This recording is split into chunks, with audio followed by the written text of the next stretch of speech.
Hello. I'm Alex, and I am playing Cyrus Eldamar. Hey guys, I'm Sarah and I'm playing Cinda. What's up, guys? I'm Nick, and I'm playing Vel.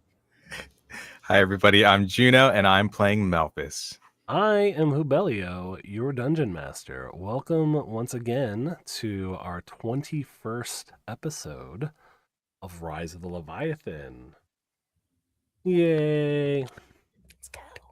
Wow, look at us. We're all here. We made it. We've had a very busy week. Everyone has just had a lot of stuff going on. So thank you everyone for pulling together and arriving. Sometimes we end up playing with less than a full deck of cards as far as people who are here. So I'm really glad to see that everyone's here. Things worked out. Sometimes they don't work out, but tonight they did, didn't they? So I was gonna ask, actually, as an icebreaker, this is gonna be like a very off the cuff one because Sarah asked, "Are we doing an icebreaker today?" And I was like, "Nah, no, we're not gonna do one." And then I just decided, yeah, I am gonna do this. Your character's favorite vacation spot. Where would your character's favorite vacation spot be? And it doesn't have to be like a name of a place. It could be like a type of vacation, or something along those lines. So, anyways, now that you've had exactly zero preparation for this, go. First thing that comes in mind for Malthus, I don't know if this is 100% accurate, but it's like the first thing that came to mind, and it was in Dracula's like castle, like Romania, just kind of since there's been a lot of deaths there and just kind of the gloominess and not like, oh, he's a depressed boy, but just like he likes that kind of, it's a closer area to like the spiritual kind of realm, I would say, for him. Okay. First of all, Jubs, you suck. You're welcome. I like to put thought into this and not just go off the seat of my pants. Mhm. You suck. I would say easy surface level thing. At this point, any place that has an open sky would be great for Cinder. She'd love that. But I think beyond that though, I think she would like to go to some place that's known for its wildlife, maybe lots of greenery, a garden, and a arboretum. Hope I pronounced that right. The place with the trees. You know what I'm talking about? I think that's what she would like to do.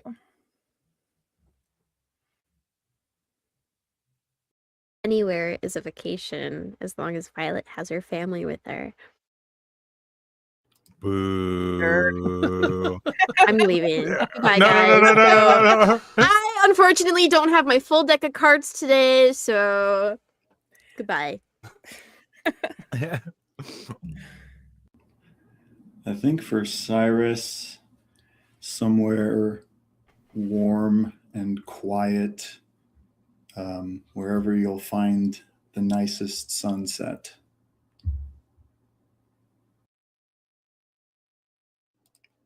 Yeah, and I think for Vel, it would be. I feel like there would be like a hidden cove somewhere where the waves make some really good surfing and wind sailing and whatnot. So I feel like somewhere around there that this place will soon become canon once I can think of a name. I think something like that would be what would pique Vel's fancy. Like Hawaii, like the coast of Hawaii or something Yeah, like that. yeah, Or something like that for sure. Something where Mhm. the reefs are nice and beautiful and warm and not bleached. yeah. Yeah. Yeah. That's fair. That's fair. Also, B, I'm sorry. Please forgive me. Malthus needs you to heal him. I can't be disrespecting the person who's been saving my character's life like 4 times than I can count. I'm so good. As for me, I think I'm going to answer for Kirk Talos, the Shallows district counselor. You've met him a few times. He was present for the fiasco at the Squirrel Hut. with his guards. Herc Talos is a large froggy type of guy, and he would definitely love to be at the bottom of like one of those really dangerous underwater caves.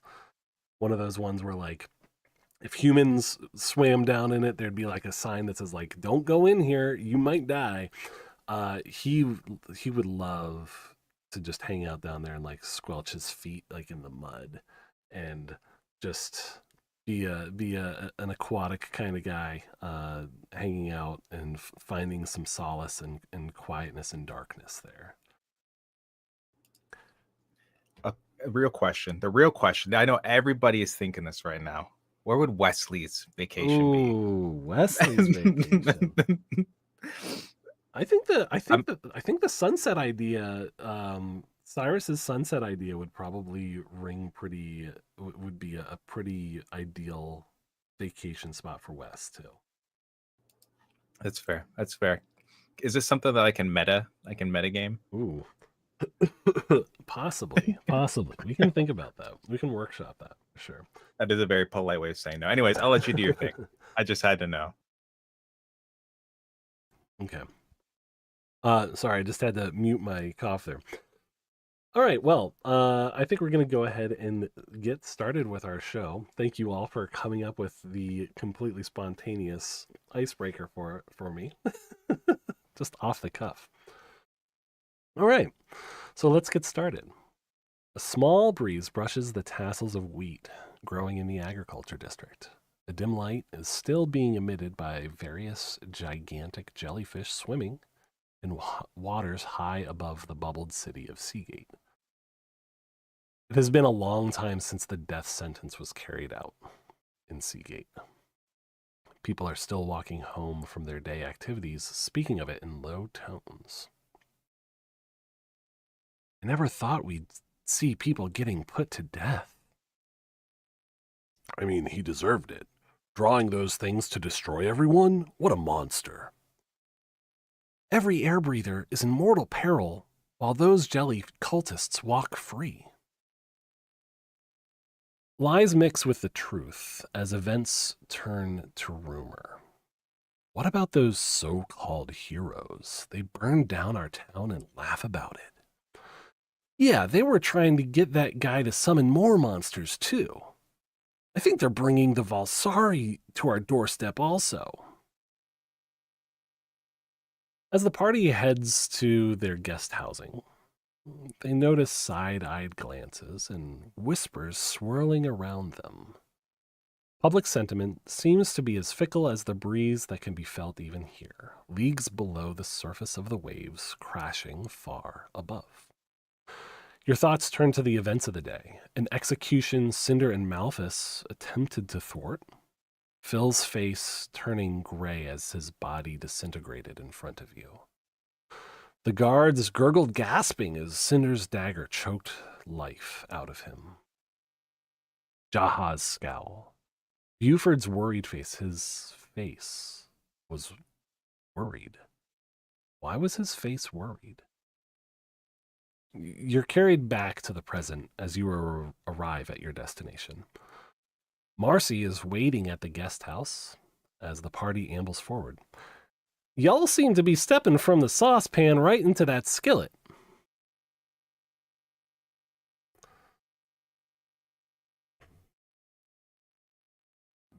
Yeah, suppose we have a way of doing that, don't we? Yeah, you got a knack for it, for sure.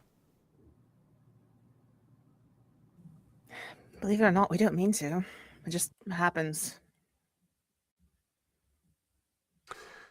Well, you might want to try to keep it from happening too much. There's only so much goodwill to go around in Seagate.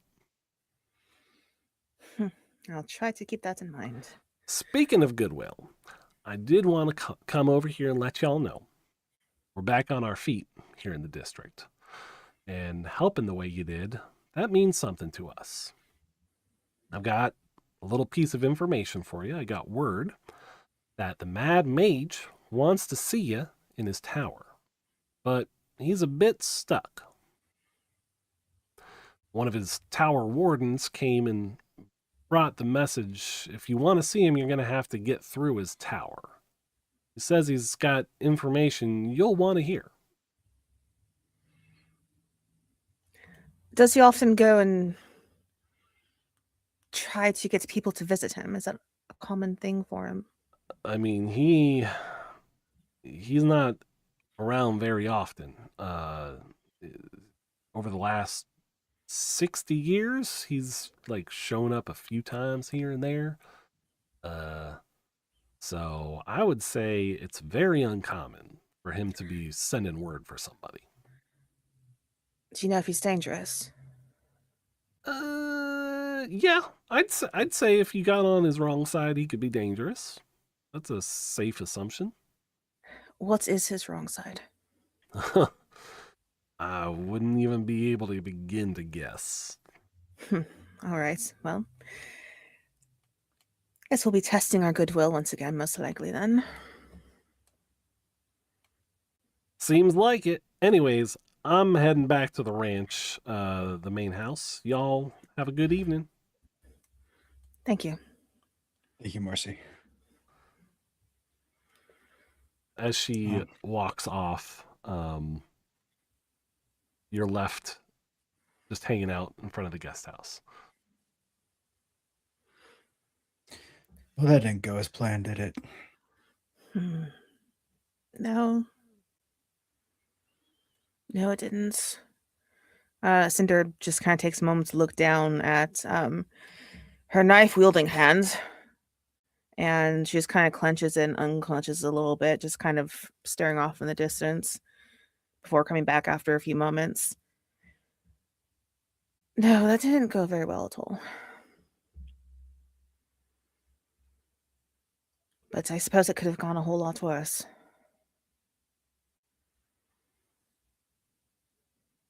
I guess that's a good way to look at it. Well, I guess it seems like there's just some kind of rite of passage or test for the Mad Mage. Honestly, it might be good for us to be off the streets for a little bit and let sentiment die down. No, we still need to go talk to Buford Oh, yes. about that threat looming over him.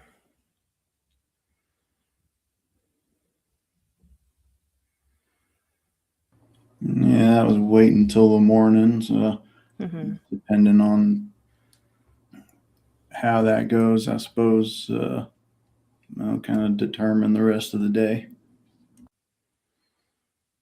That's what I was thinking as well.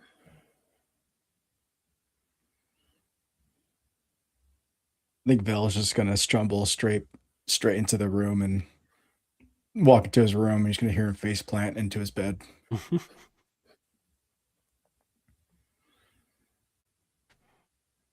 I think Cinder will go inside, and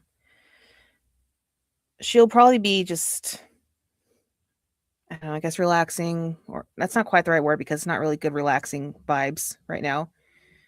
But she'll be kind of loitering in the common area, at least until it gets officially dark.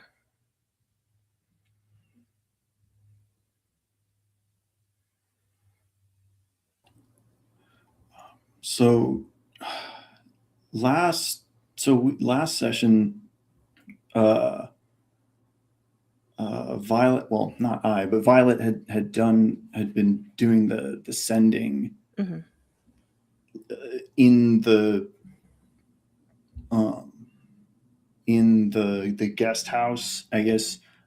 What are like the logistics looking like as far as that goes? I would say Violet is probably missed Marcy on her way in. And Violet, did you do that in your room? Nope. You did that in the common area? Yep. Okay. So Violet is now in the common area along with Cinder. And I think Cyrus too, because I think he was his presence was specifically requested.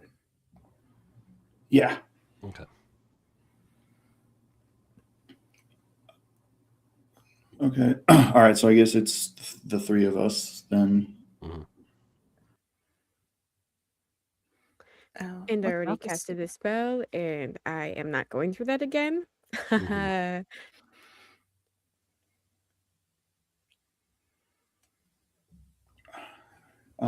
I guess you finish your sending, I assume that there is a fairly visceral reaction to the received message. Maybe not visceral, a little confused. Just like a little bit of an eyebrow furrow, and like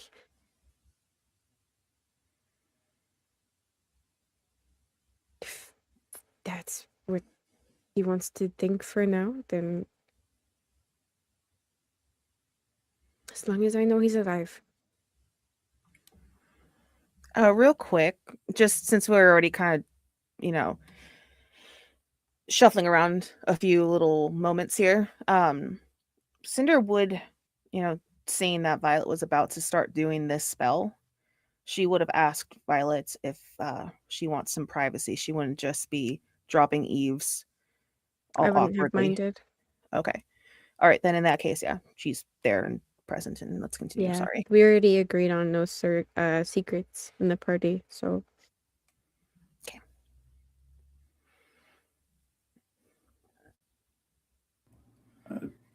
Everything good with them? uh, good, maybe, maybe not. I don't think this is something that he would just say on his own. He said his father told him that I've got a demon controlling me, which is far from the truth. But like I said, if that's what he wants to think now, that's fine. As long as at the end of this whole ordeal here, I can get him home and safe. And once I get to him, that's when I can figure out fixing whatever that mindset is. So does he seem safe for the moment? Safe, I don't know, alive, yes, that's all I'm really concerned about at the moment is if he was alive or not. All right.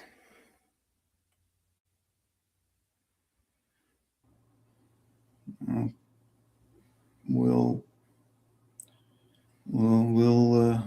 keep dealing with it. We'll keep figuring it on out, and whatever whatever bullshit his dad's filling his head with. I mean, it'll fade when you talk to him. Mother's the word for love on the tongue of every child, and he'll remember that once he sees your face. One Cinder can does. hope. Cinder doesn't say anything, but she definitely has a perplexed look on her face at Cyrus's comments.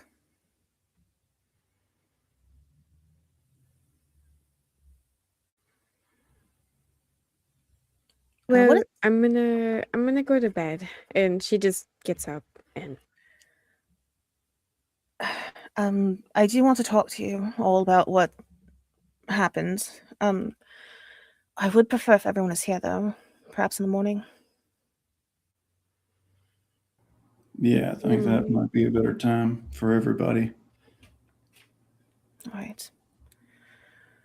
Maybe you'll feel a little bit easier tomorrow. And Cinder will get to her feet and go to her room.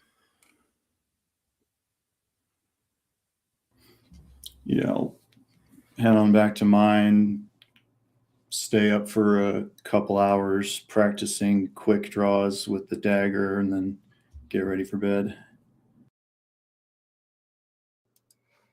Malthus doesn't have much in the way of privacy, I guess, in his room that has suffered much love and tender care to the walls and doors. But I was in between going to Wesley's or this, but I think he's just gonna he's tired. He's gonna go and sleep in the bed and just kind of sit there, taking a couple of deep breaths to ground himself. What do you think, Cinder, Sarah? Just offhand, out of character comments, I think Jubs had mentioned there was like 7 rooms in this big ass rambler. So I would think maybe there's a room that has a functional door and maybe even a window. I think we got keys or whatever for like a specific room. But That's just the house. Still, it's late at night and he probably doesn't want to go wake up people, especially looking the way he does. Excuse me. But he's going to head into his room and just kind of like, try to relax. He's pretty pissed still. And he's gonna put his ring back on and just kind of climb into bed. So that's the ring that when you took it off, you transformed into. Yeah, I wolfed out. And then when you put the ring back on, is that when you transformed back? Yes. So you've been in kind of beast mode for the majority of the day. Well, I probably wouldn't use the word beast mode, but yeah, I've been beast mode. Okay. Sounds very, very toxic alpha-y, but yeah. Sorry, I'm just asking from a Washingtonian's perspective. That's not like copywritten or anything, right? Beast mode? I don't know. Okay. I don't think anybody who's rich enough to copyright it would come into here. Well, doesn't matter if they'd come here if they find it because never mind. What? Not. Okay. Anyways, so everyone's going to bed. Is anyone else doing anything before they go to sleep? I think while everyone's outside during the conversation, Bell would have been sitting by the door and would have thought about going outside, but stopped himself. Eventually goes to the door to go outside and talk to the group, but then decides not to, and then sits down in the bed. And I think he'll just he'll use his thumb just to trace over his branded Valsari symbol a few times in the thought, and then finally just lay in bed and go to sleep. I have one thing. Sorry, my body hurts. I'm getting old, guys. Stop that. Don't you ever say those words again. Stop. At least not in I present love being company. the youngest here. I love being the I youngest love here. being the youngest here. Oh my god, I'm getting old. I'm I'm the just so youngest, but I'm baby. getting so old. My Okay. body's Shut up. It's my turn.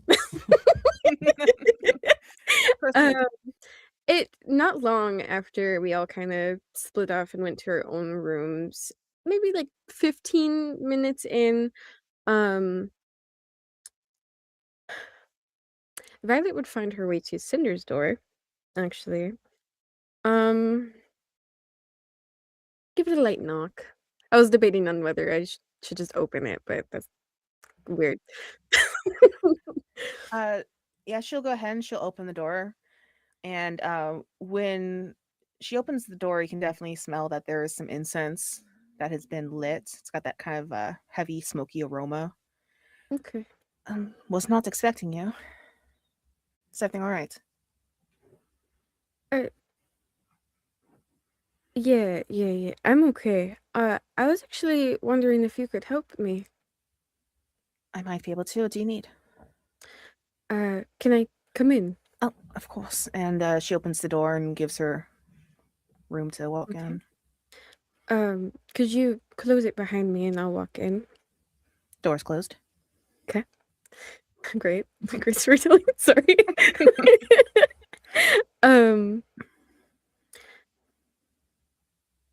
Well, I do need help, but I guess I want to start off by apologizing.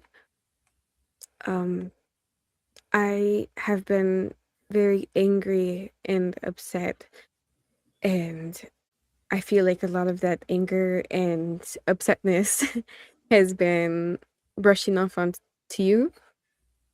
When you've been honestly nothing but nice to me, despite our different ideas of how this whole city and us saving it should go. Um, and I think, I guess not facing my fear, but being face to face with it. Um, I saw my ex-husband at the execution, Oh, and he saw me. And I guess seeing him made me realize that I'm just scared of everything. And that fear turned to hatred, and that hatred just bounced off at pretty much everybody and everything. And I'm sorry. I don't blame you. I do appreciate you apologizing. I probably need to apologize myself. Since we got to the city, I've been dealing with a lot of things I haven't had to deal with, and also new things, just very new things that I'm trying to wrap my mind around. And I think that might have made me a bit more abrasive around the edges as well. And I know we have sort of butted heads a little bit, but I don't know. I know I can still count on you. So I'm also sorry. Mhm. And I about your appreciate it.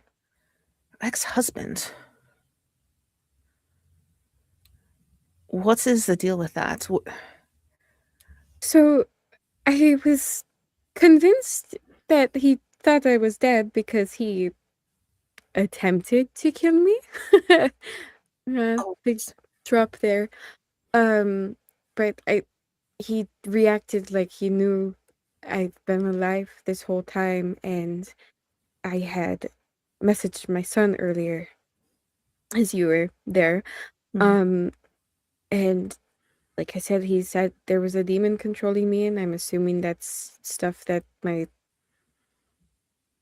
hate calling him my ex-husband. I don't think he was anything but Call him your ex. That's fine. Malian. I'll just call him by his name, Or that. Malian. That works. I don't think he deserves a name, but easy title.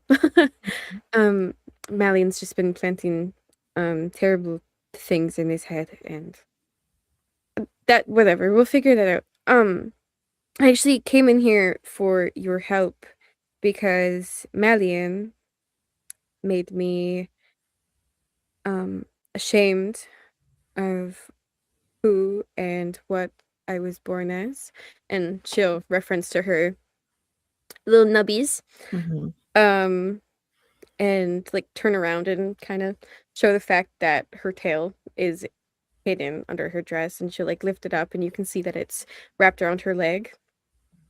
I was wondering if you could actually help me line up a hole so I could pull this Oh, out again.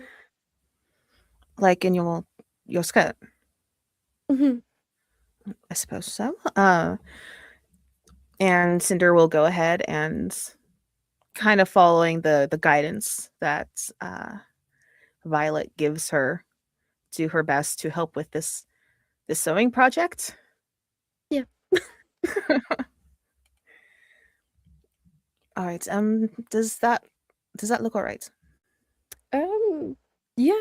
I mean, it fits through, and I like pull my tail through, and yeah, How does we're that feel, good. though? I I don't want mean, to say different, but strange. it will take a I bit of feel getting used to. exposed. Quick question You're for naked. Violet. Okay. Mm-hmm. When you mentioned your nubbies, did you like show the horns? Like what is it? What is it that you do, and what does Cinder see from that? Most of the time, Violet is like constantly fixing her hair to cover the nubs. They don't protrude too much out of her head because they've been shaved down so low, but it looks like a perfectly cut, just perfectly shaved down, like maybe this much horn. Like maybe 2 inches And of tiefling horn. Is her hair's usually like covering it up completely? yeah. Okay. Oh, and another thing, and she reaches back and messes with kind of like the back of her head for a moment and unclips, and the second there's like that little, I don't know how to describe the sound, but it's like a little click sound, I guess. And you can see her ears, which are usually pressed to her head, also covered by her hair, kind of just pop out.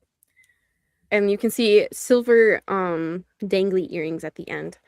I usually tie these back to now I feel even more naked. Is that uncomfortable? Oh, very. Try holding your ears back for I've hours. tried to conceal parts of me I didn't like, and there's only so much that I can do. Yeah. But did you do that to herself? She says, kind of like gesturing to the nubbies. No. Did you want that done? No. Was it Malian or someone else? Yeah. All right, so we're going to definitely have to deal with that then. Yeah. Well, I'm really sorry that you had to deal with that, though. God, to know I felt enough shame about myself all of my life. But I guess it's not so unique. Some people just breathe to tear you down. There's a lot of people like that. Yeah. Well, I'll go to bed now. Thank you for your help. And Violet will begin to walk away, but then turn around and kind of just hug. Not really like a tackle, but just like quickly hug Cinder for just like the briefest moment. Like not even giving enough time for Cinder to really hug back. Oh, rude. If she so wished, and then she's gonna hurry out of the room. Okay. After you do your sneak attack hug. I'm the rogue now, motherfucker. Well, as long as it's like hugging damage, not piercing damage, I'm okay with that. You heal because I'm a life cleric, Yes. so it's not damaged. Cinder is probably just like left in a little bit of shock and surprise. Yeah, a little bit, but like not angry. And then she'll just kind of let out a sigh and slowly close the door and kind of get back to her little grounding ritual and go to bed pretty soon after. Okay. So everyone goes to sleep. It's weird because there are not a lot of dreams had this night. It is a night where it seems like everyone's having a little bit of a reset, and in the morning, you all level up. What level is everyone? 3? You're all level 3, right? No, you Not said I 10. could level up to 10. Oh. 7, level I 7. remember we had a conversation like yesterday about it, Oh. and you said level 10 for me. Wait. I thought we were going to those expanded leveling up rules. I thought we were looking at a good solid 25. Negative. Damn it. Negative 25? Oh, shit. We're Yeah, dead, guys. Oh, yeah. I can hit my long rest button then? Yes, absolutely. Go ahead and hit your long rest button. And I believe we're at level 6 now. Level 7. All jokes aside. Oh, joke. Okay, all jokes aside. Fair enough. So just for the audience's sake, we have everyone's kind of leveled up beforehand, so we don't have to spend time kind of going through a whole bunch of options and whatnot. But yes, we are all level 6. But if you want us to have a whole level up episode, if you're like that kind of a masochistic D&D campaign listener person, you also like the shopping episodes, like Oh my let us God. know. Put in the I was about to comments. say that person might be worse than the shopping episode. Yeah. You gotta rank them by tiers. Well, it's like Oh my I God. know other streamers do that. And I'm like, Mhm. we have listened to you level up for 5 hours. Why? That would be a little bit intense. A little bit. Okay. So in the morning, I think Cyrus would be up before sunlight, probably. Anyone else getting up early on this morning? I don't think so. I don't think anyone else would necessarily be waking up. Cyrus definitely has the ability to look out his window and see the yellow warm glow start to slowly materialize within the jellyfish above, dawning another glorious day here in Seagate. And as that iridescent glow warms the air, everyone does benefit from the effects of a long rest. And quickly things seem to spring to life. In the agriculture district, the day starts very early, and Cyrus is not the only person in the district up before the lights are fully back on and rolling, because you hear, especially Malthus is going to hear nearby cattle mooing in fields, and maybe like a cart or two rolling down the path. Malthus, with a hole in your wall, you are given front row seats to the sounds of a bustling rural life beginning in the morning. Mm-hmm. I saw you got excited. You thought it was It Wesley. was Wesley. I did think it was Wesley. Only to find out that I had a strangely shaped hole in my wall. But sorry. What I'm going to do, obviously, yeah, he's gonna wake up and just kind of be like, just cows. Of course, it's cows. Ooh. Why do I imagine there's just a cow in the hole in your wall, just like eating hay and just staring at you? I mean, you guys are on a ranch. It's happened. It's there. It's now there's a cow there. It's a cow farm. There's gonna be cows outside. Ooh. There's not any cows outside. It's a cow okay. farm. There's a cow gonna farm. be cows. Harold, there's a cow outside. Sorry, I don't know if you would get that reference. What a throwback. I'm happy somebody got the reference. All right, It's a cow farm. I got it. I was Did you just really? muted when I was muted when I also. Oh god. What's it from? What's it from? There's gonna be cows outside. Fucking the where the cows basic. God, what the fuck is it called? Back to I don't Barnyard. know. Yeah, that one. Okay, cool. Wow. All right. I'm impressed. I didn't think, I doubted you, and I'm sorry for doubting you. Anyways, yeah, Malthus is gonna kind of just get up, do his morning routine. He's gonna comb his, fingers through his hair, get that all kind of straightened up. And he is going to walk out into the community room, just kind of tired, until he kind of steps outside the door, unless he sees anybody in there who looks like they're interested in chatting. But honestly, he's probably just going to step outside the front door just to kind of get some fresh air. He opens the front door and it smells a lot like his room does. Magnificent. That would be a great icebreaker question, as in what do our characters smell like? Because I Honestly? know Belle is smelling like fish and like kelp farts. But I'm on that whey protein diet, so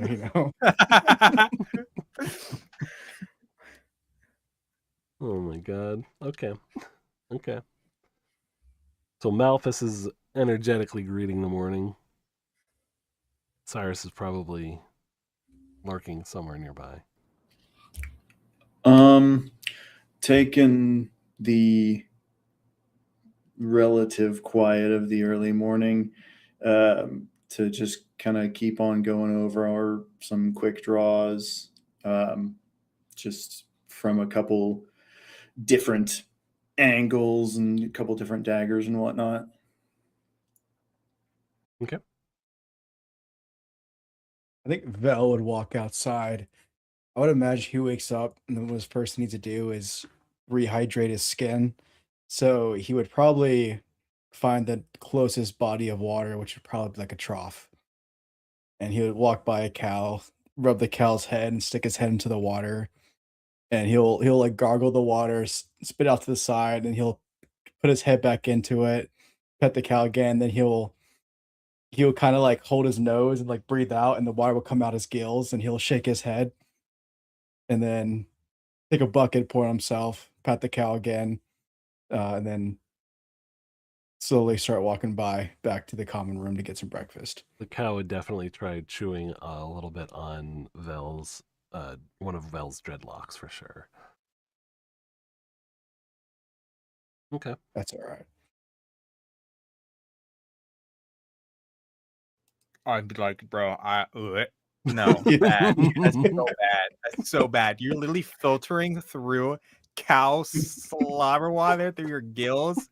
That's gross. And it's not Hey. even like oxygenated water. This is just like saliva, like You remember too, Vel grew up on the equivalent of a backwater town. That's with good water. Ugh, no. Anyways. I'm kind of with Juno on this one. Thank you. Thank you.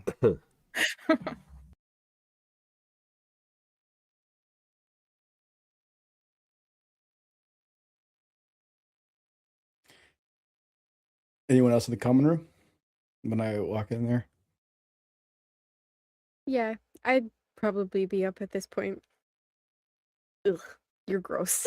I think my imagery shocked the group a little bit. Good. All right. Good morning, Violet. Good morning. Like the look. Like gesture at your ears and clearly not knowing that those were there before. Cool. Thanks. Fruit. Thanks. Yeah. Thanks. I should like kind of just cover them for a moment. A little insecure. I'll just throw a apple your way and start munching down on mine. Off the forehead. Yes, like last time. That's good every time. Oh my How God, much? stop throwing shit at me? How much bludgeoning damage does an apple do? None. Stop it. Okay, sorry. you fuck. Yeah, but I did hear Sorry, that. not sorry. You know what they say, apple a day keeps a cleric away, so.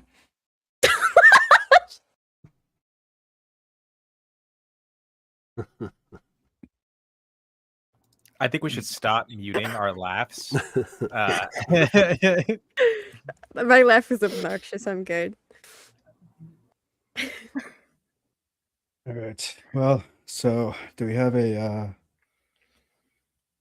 plan of action for today? Sounds like we're going to be talking to this gentleman. I haven't met him yet, but what was his name again? Buford? Yes, Met him yesterday, the Seaglass Sentinel. that's his name, Buford? that is not trans. I didn't know his name was Buford. Okay, Mr. Apostrophe in my name. At this point, I think Cinder walks out of her room. She's still kind of rubbing the sleep out of her eyes and everything. I think he prefers to be called Biff, which honestly is not that much better. She says, kind of giving a little half smile and taking a seat at the table. Yeah, I mean it's not. I should be mean, but it's like seeing the giant demon lord, and he's like, "My name's Todd." Like, you know what I'm saying, right? I'm not okay. No, I'm just being a dick now. Okay, I'm sorry. Just gonna go back to quietly eating my apple. I hope this is like a Rapunzel story right now. Like, mad mage, let down thy long hair. And just hope it's coming from his head. Yeah. And it's just the French guy from Monty Python.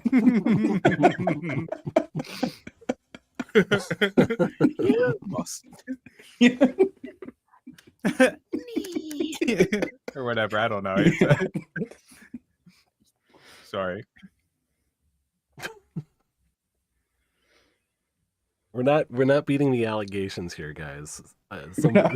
Someone said in allegations. Chat, somebody said in chat that we're pushing 40, and we're not beating it by making Monty Python Yeah, that's true. references. I'm not pushing 40. All right, it's just B. I'm pushing 40. If I'm pushing 40, you're pushing 100. 100. Okay, B. Stop. Please. I wasn't the one that started it. I don't care. You don't need to keep it going. Started it. See, it's time for you to grow up. You are just off the cuff right now, off the rocker hook. Oops. Okay.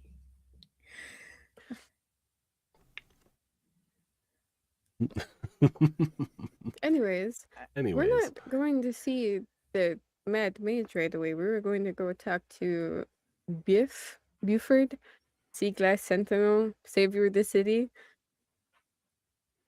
That is the plan. And I also think that he said he was going to provide breakfast. Not that this fruit isn't great. Don't mind me that. But yeah. The fruit hurts. Well, you're not supposed to have it thrown at you. I heard that across the room. Made like a thud noise. Mm-hmm. Yeah, you would think that I wouldn't get fruit just thrown at my head at whatever time it is. Suppose you have to expect the unexpected here. Fruits flying out to the sky as well as giant orange jellyfish. I think Vel was Giant like, squirrel balls that blow up on you as well. Mm-hmm. Vel was walking over to pick up the apple that hit your head to eat it and like freeze and like guilty. Anyways, about the conversation with Biff today, I don't think we should go marching in there telling him that, oh, he's in danger and he's gonna die and all of this stuff. I think we should start the conversation with asking him where he got the mark from. I think that's good. Because we don't want to just scare him off immediately. Well, he already knows he's in some sort of danger because I blurted that out yesterday. So Genius, by the way. I'm sorry. It was a bit of a circumstance, wasn't it? Yeah, that's sure. what there were high tensions. Well, are we headed out immediately then? Once everybody is ready? I think so, but I want to talk to you all when everyone's actually awake. Is everyone awake now? Is everyone in the room now? Out of character? Yes. No. Malthus is outside. Yeah, Malthus was outside. Malthus outside. I don't know how Vel walked past Malthus, but I'm gonna. He went outside, went back inside. I know. I feel like you went outside through the hole in your wall, and I went through the door. I even said I'm going to the common room, and I'm gonna go out through the front door. I'll turn it into a song next time so you can remember, or I'll give you like little, what is it, jingle jingle jingle. But yeah. So I will. I guess after being out there, taking some rest, I'm gonna just kind of walk in and just maybe stay on the outer edge of the party. Okay, so everyone's there. Okay, cool. I get to do words and stuff. All right. So Cinder is. What kind of fruit do we got available, real quick? What's at the table? Apples. I don't want a Grapes. bruised apple. Oranges. All right, we'll go with the grapes. Mangoes. That's finger food. Finger food's fine. All right, so I'm going to try out this whole being forthcoming thing. Just please be patient with me. So the information that I found out yesterday is it could help things, or it could make things a hell of a lot worse. I'm not entirely sure yet. But the good news is that the contract that I have with Nim is not going to be a liability. She doesn't have anything she can hold over me with that. No leverage there. The other news is that she kind of wrings her hand through her hair real quick, very uncomfortably, takes a deep breath in, and she's going to take her thumb and she is going to kind of dig her nail into her palm until a little bit of blood just starts trickling out. And it's that same blood before I mentioned where it's red and it's black, but the two don't quite intermix. So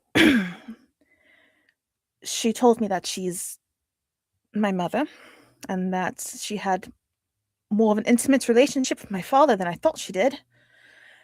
And I'm honestly not sure what that means for me. I'm not so far removed from my tiefling or infernal heritage as most tieflings are. And I don't know, I still feel like that makes me a liability, she says, kind of looking over at Cyrus. I don't know. That is the truth, though. And you should know that. And I don't know. Can someone please say something?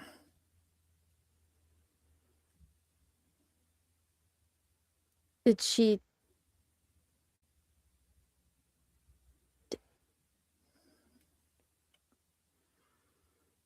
I guess I shouldn't be acting as surprised as I am right now, but In a lot of she- ways, it makes sense, but also it's a bit of a mindfuck.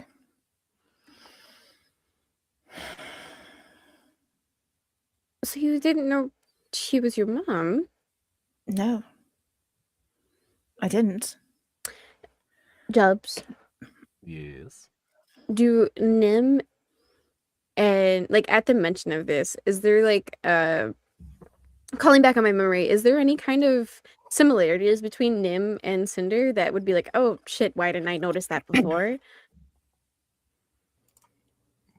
They're practically identical. They're not identical. Yeah. But Like twins. Shush, shush. there are a few similarities that seem like they could be genetic. Okay. Okay. I mean, you have like a contract with her, no? I do. I actually do have that with me. So you can all take a look at it and see that I'm not lying out of my teeth. And she is going to pull that out of her bag. And she's going to kind of unfurl that and put it on the table. I want you to know, I didn't... Honestly, I never even asked for power. I just wanted... I asked her for something else, and that's why I signed this. And with that, she's going to take off one of the necklaces that she wears. She normally kind of keeps it tucked under her blouse. And on top of the contract, she's going to place this necklace. The pendant seems to be made out of like a dark stone or an obsidian that's been worn pretty smooth. But there is the depiction of a wave crashing against a mountain. And she kind of slides us forward to the center of the table. Honestly, the only thing that I wanted was just a piece of home that no one could take away from me. Violet, you speak Infernal. Could you please translate this to everyone so that, well, they'll believe you more than they believe me. Sure. Jelbs, could you remind us what it says? I don't have it on hand. Maybe Sarah does. No, I don't. No? You just hit reverse card on you like that. Yo, word name that. Pull her up. She knows what it says. It was something along the lines of, oh, Jobs, you're the worst. Why don't you have this tattooed behind your eyelids? It was along the lines of how she wants Cinder, her daughter, which was mentioned in the text, to live her own life. Like that was what was in it, quote unquote, for her. If I recall correctly, Jubs, does that ring a bell? Like the chorus of the song from Mulan, "Be a Man," but like be a cinder. Like that's a whole ass thing. I'm not even gonna try to dive into that right now. Thank you. Yeah, like for Cinder to pursue her best self is kind of the agreement that Cinder has signed. Okay, since I don't really have any text, I will Yeah. just communicate that with the Okay. rest of the party. Vel is gonna reach like he's gonna grab at the amulet, but stop and kind of look at Cinder for permission to grab it. Go ahead. Does that symbol, maybe you've seen something similar to it, but does that look very familiar to Vel? I believe that that's probably an Antorian type of symbol. In which case, I don't think that Vel's travels have brought him to the Antorian continent before. Okay. So you probably aren't super familiar with it, but like you see the wave and you think, oh, I've seen a lot of things that involve waves, but not specifically this one. Got it. So he said a contract, correct? I can't give any insights to Nim, your mother, but in my tribes there are many that contract with my deity, Kieran.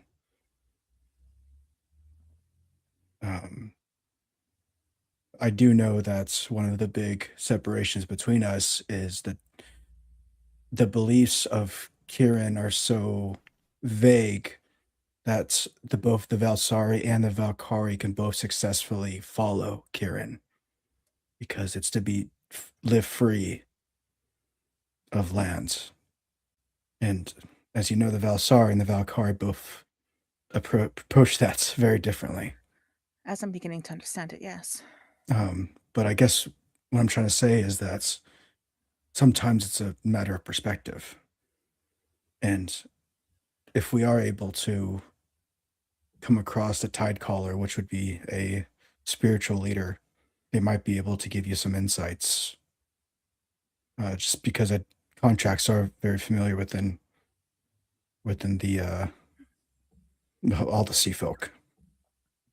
Well, what I honestly thought was surprising about this in particular was I know contracts typically have a lot of legal jargon. And this one, well, seemed to be written in plain Infernal. No technical terms or anything. So I'm not entirely sure if I need to consult a wave caller, you said? Tide caller, yes. Tide caller, sorry. I suppose I could. No harm in trying, but it's written rather plainly.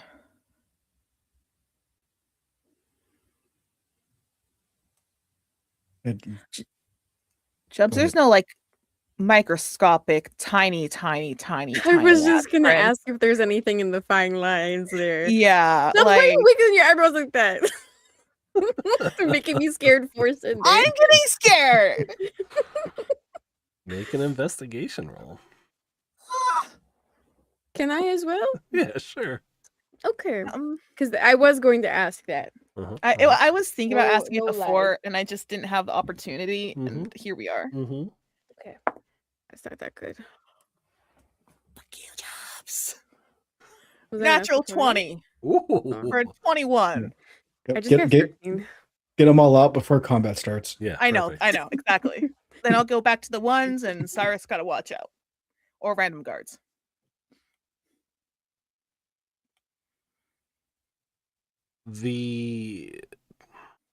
There's nothing else on this contract that could be construed as any sort of language. And the only additional text that you think might exist here is that it could lead you to a further inference of how Nim sees her relationship with you, Cinder. The fact that there is no additional text means that it is the closest probably that you could see as far as like a demon expressing trust. Like the lack of text is like, I mean, this is the like kind of the nat 20 talking here, is that you so heavily expect there to be additional text that it's like this seems extremely out of place for someone that would be trying to trick you. Which still raises eyebrows. That's still suspicious. Uh-huh. We need to get the lemon juice, and we need to get like a hair dryer. And Ben Franklin's bifocals. Yes. Exactly. Did you get that reference, Juno? Aw, dang. Oh, Dude, that is no. a classic. It's fine. I'm Okay. fine. So yeah, you don't see any additional text there. So yeah. This anyone else having any sort of specific reaction to this?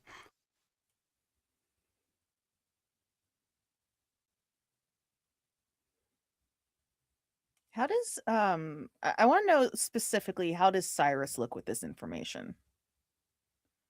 That's the one I'm the most concerned about. I mean, there's a raised eyebrow at the revelation, and definitely some gears turning in his mind. Kind of standing back at the nearest wall, just kind of listening. But yeah, so there's some gears turning in his head, but nothing super emotional. Okay.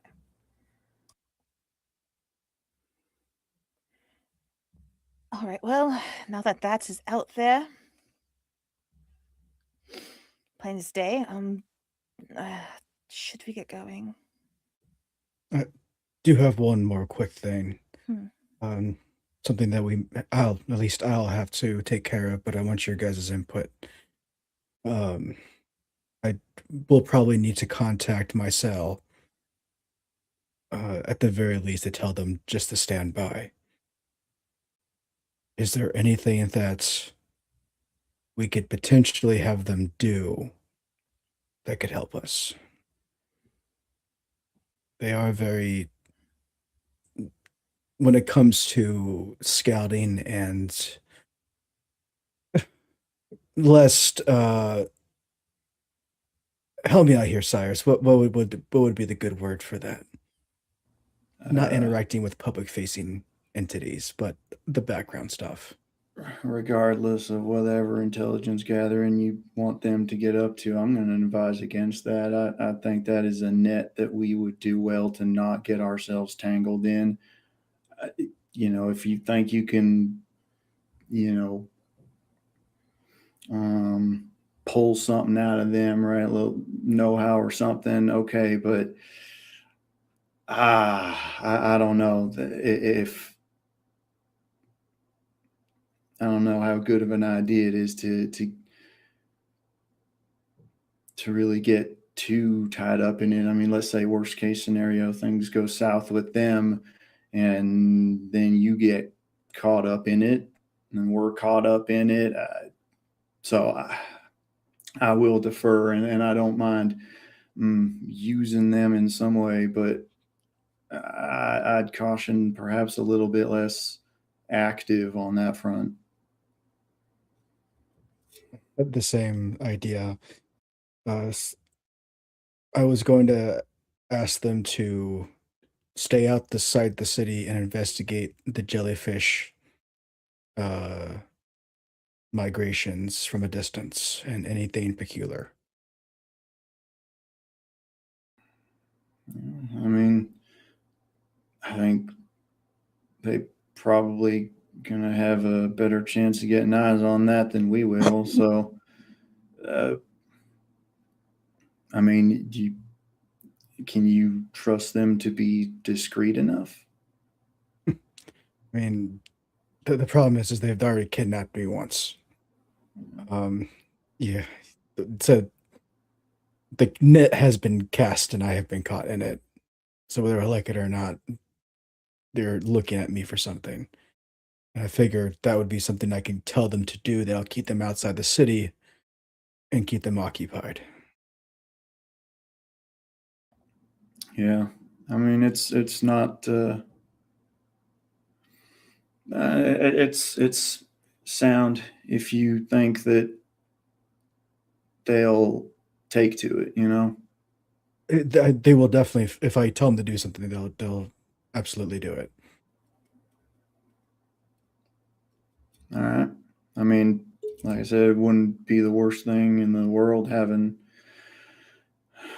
set of eyes from a vantage point that we can't get to ourselves. All right. And, any other ideas or thoughts for the rest of the group?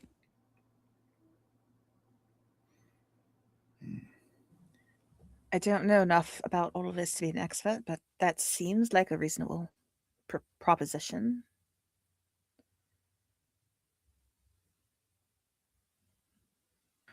I think, regardless of whatever we want to get up to, first things first, we got to figure out whatever situation we are in with the Sentinel and powers that be in this city. I mean, we learned a couple things yesterday, which maybe we didn't want to learn, but it's still good to know. And looks like we've gotten ourselves landed on someone else's shit list that I do not enjoy being on.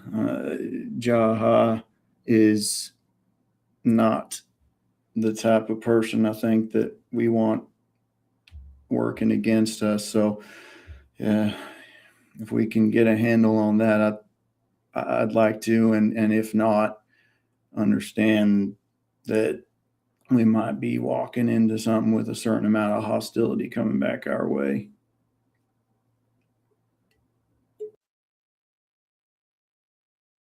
Yeah, definitely a good idea. Well, give me 1 second to write this message and I'll get it sent out. And I'm gonna take out a piece of string and I'm gonna, with deft hands, I'm gonna start putting knots into the thread. And as probably about 2 minutes goes by, there's a very elaborate string of knots that is essentially braille. And once it's all weaved, and you can tell there's big knots, little knots, they're all grouped together. And once the string is formed, I'll be right back. Let me just get this inside the ocean, and I'll have one of our sea folk or critter folk deliver it. And I will do a jog out to the edge of the bubble, get the attention of a semi-aquatic animal, and then I'll, if I can, have that get sent off to the cell. As you Does he find another otter? No, he does not. Damn it! But as you're walking back from this, you hear something kind of like echo from far off. It's a noise that's kind of like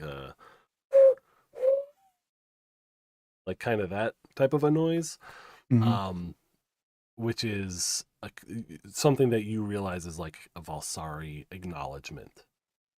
Your message has been received. Got it. No. I'll come back to the common room and just give 2 double thumbs up. Ready to go. Cinder will nod, and she's going to go ahead and wrap up the contract and put that necklace back on her and just put it exactly the way it's normally tucked under. Okay. So you're heading out to the Sea Glass District, right? Okay. So you go head south, and you get to the guard station that is kind of set up outside of one of the entrances to the Sea Glass City.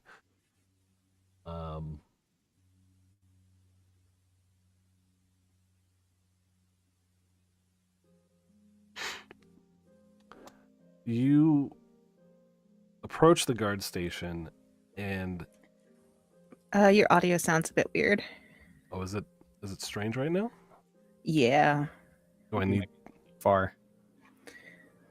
What if I do this? Is this better? No. Your voice. My Yeah, voice. it's the voice, not the music. Is the voice? You got to get closer. How's the voice now? There it is. Now it's Yeah, fine, but okay. when you were sitting like a normal human being, Right. it sounded like you were underwater again. Okay, we'll see if we can get it caught up here. Okay.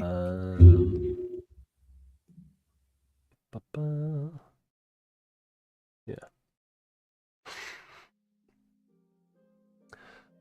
So you approach the guard station, and there's a guard at the post.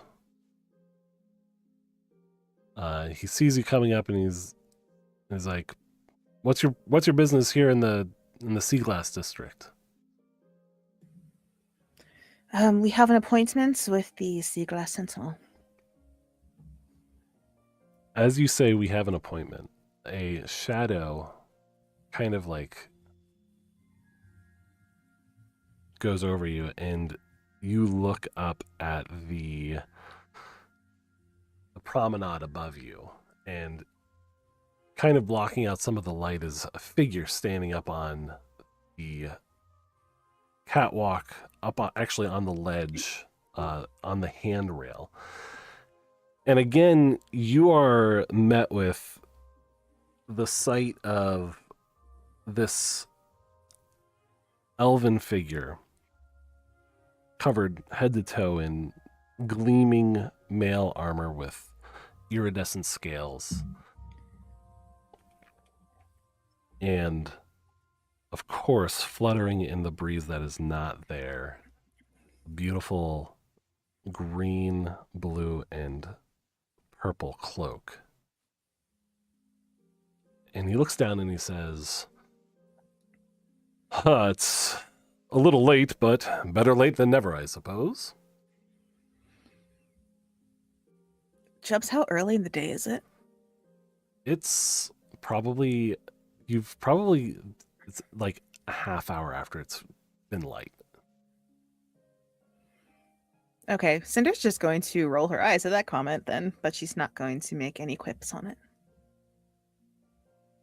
Is there a place you can buy this kind of armor that just like has its own like wind and weather and flowing in the wind? Like I want that. I just want to go and buy that and then We stand there. actually have a cloak back at Kirk Talos's place that does the billowing. Not the iridescent scale armor, mind you, but we do got a cloak that is ridiculous. I kind of want to get some scale armor. He Jobs, we got another shopping episode. he he leaps down from the catwalk quite gracefully, not in the 3-point pose that that he graced you with upon first meeting him, but he quickly composes himself, stands up straight, and says, "While you were off burning our town to the ground, my guards managed to track Phil down, gather his confession, and compile quite a bit of evidence. I would say it's a good time for a field trip to the office. Won't you please follow me?" Cinder just kind of looks at her party members. I was Lead the way. promised. Is breakfast to go, or is it going to be there? He hands you a kebab. I'm ready to go. Where did he just pull that from? Sometimes when you don't ask questions you don't want the answer to. The crotch plate. No, when John painted the picture of the sea last time, I did not hear a single. Oh, he's got kebabs in his hand. Where the fuck did he just pull that from? Here, like a He has a Kebab? kebab holster. What kind of Because- meat is it? It's Peruvian squirrel. no, it's not squirrel. It would be mostly like tilapia, different fish. Yeah. Is that cannibalism? Nah. Is it cannibalism if you eat a mammal? I don't know. I wasn't ready for this line of questioning. Anyway, sorry. Continue. He says, I was kind of surprised that you mentioned the Mark of Thorn to me. I was a little bit touched, actually. Do you want to talk about this in the middle of everywhere? Or do you want to talk about it a bit more in private? He looks left, he looks right, and he says, "Why, right you are. Let's take a stroll." And Great. he begins walking, not up to the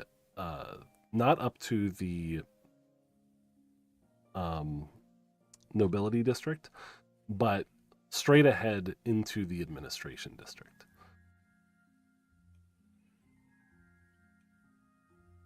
Cinder's going to be following, and she is definitely keeping an eye on this guy. As he walks, he greets every person that crosses his path. "Hello, citizen. Good day. How are you on this fine Seagate day?" Oh no, he's from the Midwest. Oh, He boy. he shakes hands. He signs autographs. He makes a big. In some ways, it's kind of like, I don't know if you're familiar with how John Cena treats his fans, but there's like some of that energy there where he goes out of his way to take a minute or two with each person that wants to spend that time with him. So this walk is taking like 10 times longer than it needs to. Definitely. Cool. Definitely. Love that for us. Cinder's okay. As this guy is pretty much loitering in public with a freaking like target on his back, maybe. Mm-hmm. Once he starts like really slowing down, Cinder's going to not pay quite as much attention to him in particular, but to our surroundings. Sure. Keep an eye out for anything that seems untowards or shifty or whatnot. He seems to be moving towards the center of the administration district, and the catwalks and promenades and areas above you seem to be getting larger. And as you look up, the properties are looking more and more elegant, a little bit more outstated. And it seems like one of the main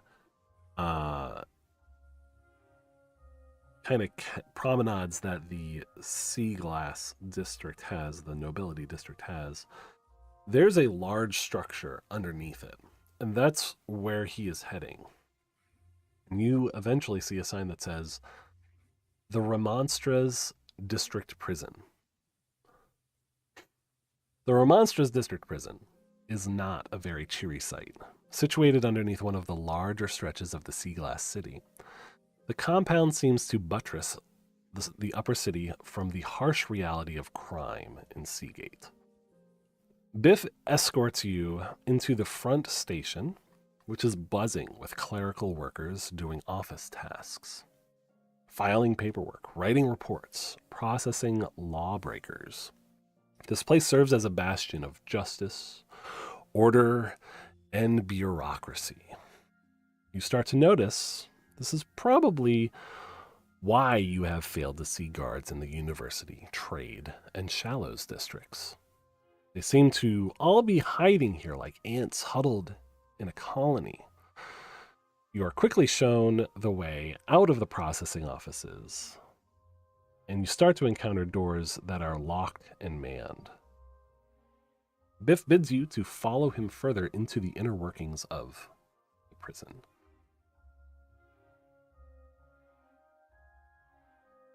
Cinder will follow. But she does not like the vibe. She does not like the vibe.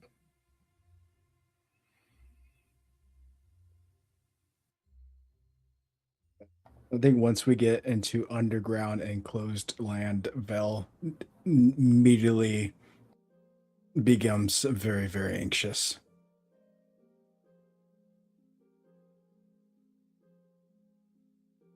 This actually might be the first time Vel's ever been underground. Hmm. Oh, you sweet summer child.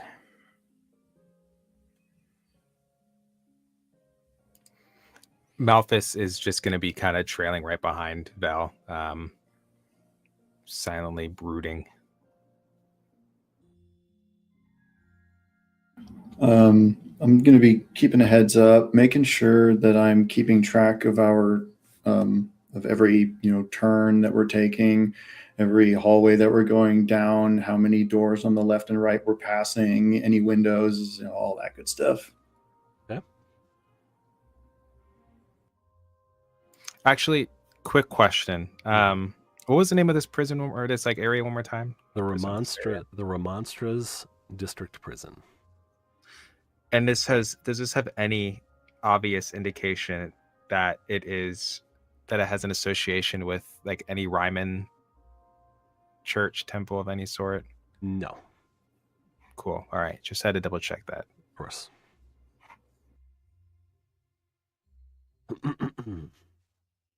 Okay. So after a few minutes, Cyrus, you're able to keep track of basically the twists and turns, but it is pretty maze-like in its structure. Going past eventually several jail holding areas, you pass some stone walls, and you get to a desk area. And Buford stops and he says, I guess I should show you this first. You had some objections yesterday, and while it was not the right time to be interrupting officers of the law in their actions, you do have a reputation in this city, and being outsiders, you may not be aware of our laws, but I would like you to read this document that the accused did sign when he agreed to be the official jellyfish eater. He hands... Let me see. What's that? Let me see. Hands you a paper that says, Let's see, where is that? You need the clicky nails, girl. I can't. I work with food. You can still get the clicky nails. Okay, I want to know the legalese. Let's go. Here it comes. As distributor and executor of provisional sustenance to gargantuan jellified creatures, heretofore referred to as giant jellyfish, I, the undersigned, do take upon myself all liability, responsibility, credit, blame, and resonant culpability for any materials, organic, synthetic, biologic in nature, that are transferred to giant jellyfish in all repasts, ceremonies, functions, trials, rituals, recitals, parties, breakfasts, teas, lunches, dinners, brunches, shindigs, soirees, appointments, RSVPs, DTFJs, MGLMs, and all related events. Signed. And then you see Phil the Moist Monk. I'm sorry, his... Oh, the take it back. monk. Take it back. Put those words back in your That's not mouth. appropriate, guys. He's dead. He's dead. Show some respect to the dead. Like, is that like? Does it look like a title though, or is it like his like actual name? I need to know. Like, can I? The part that says Phil is not in quotes, and then the rest of his title is kind of in quotes. Okay. Okay, that makes me feel a little better. Not a whole lot. Okay. Not a whole lot at all.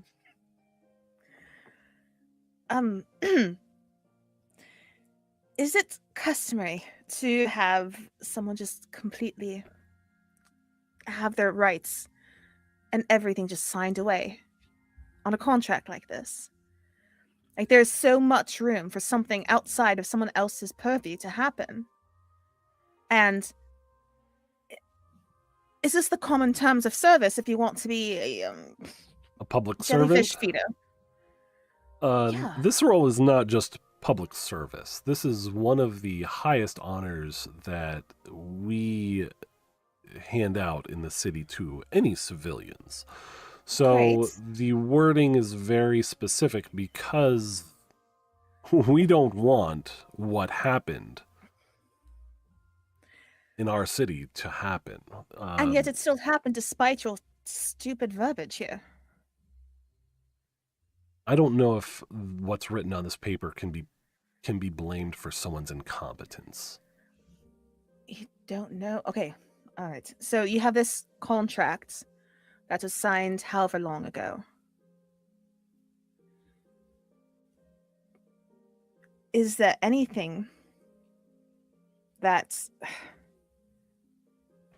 shows some sort of evidence, some sort of trial, some sort of investigation to look into this, other than just digging up a contract that he signed however long ago and say, oh, that's the one right there. Now we have everything all figured out. Good job, team. Let's go ahead and disintegrate a man or hang him in the middle of a public execution.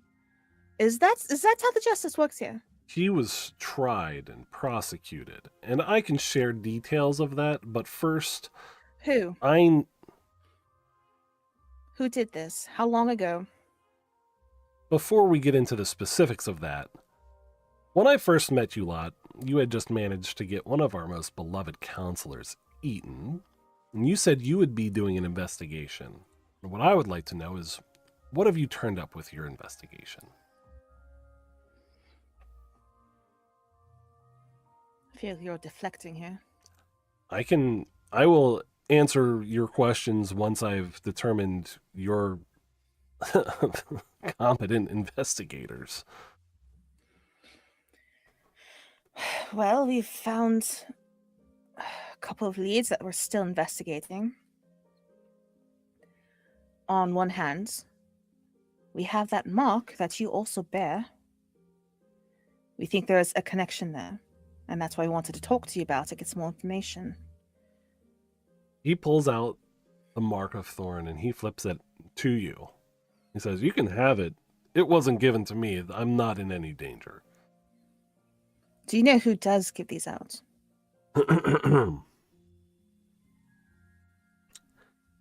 That is something that is one of our city's great mysteries. But We pulled that off of Phil the morning of the execution. But if I recall correctly, Cinder says, kind of looking over at Violet, during Malgin's funeral, the presence of such an object was also detected on you. Or someone really close to you. It wasn't me. I didn't have one on me. There were 2 other chums around you. Can you tell us about them? Well, I... Also, I'm sorry, but Jubs, before you respond, let me just do a quick little insight check, if Okay. I may. Okay. That is going to be a 14. Okay. What is it that you're trying to gain I'm insight trying on? to see if his timeline of his possession of the brooch aligns with the reality that we know. I believe so. Yeah. Seems to line up.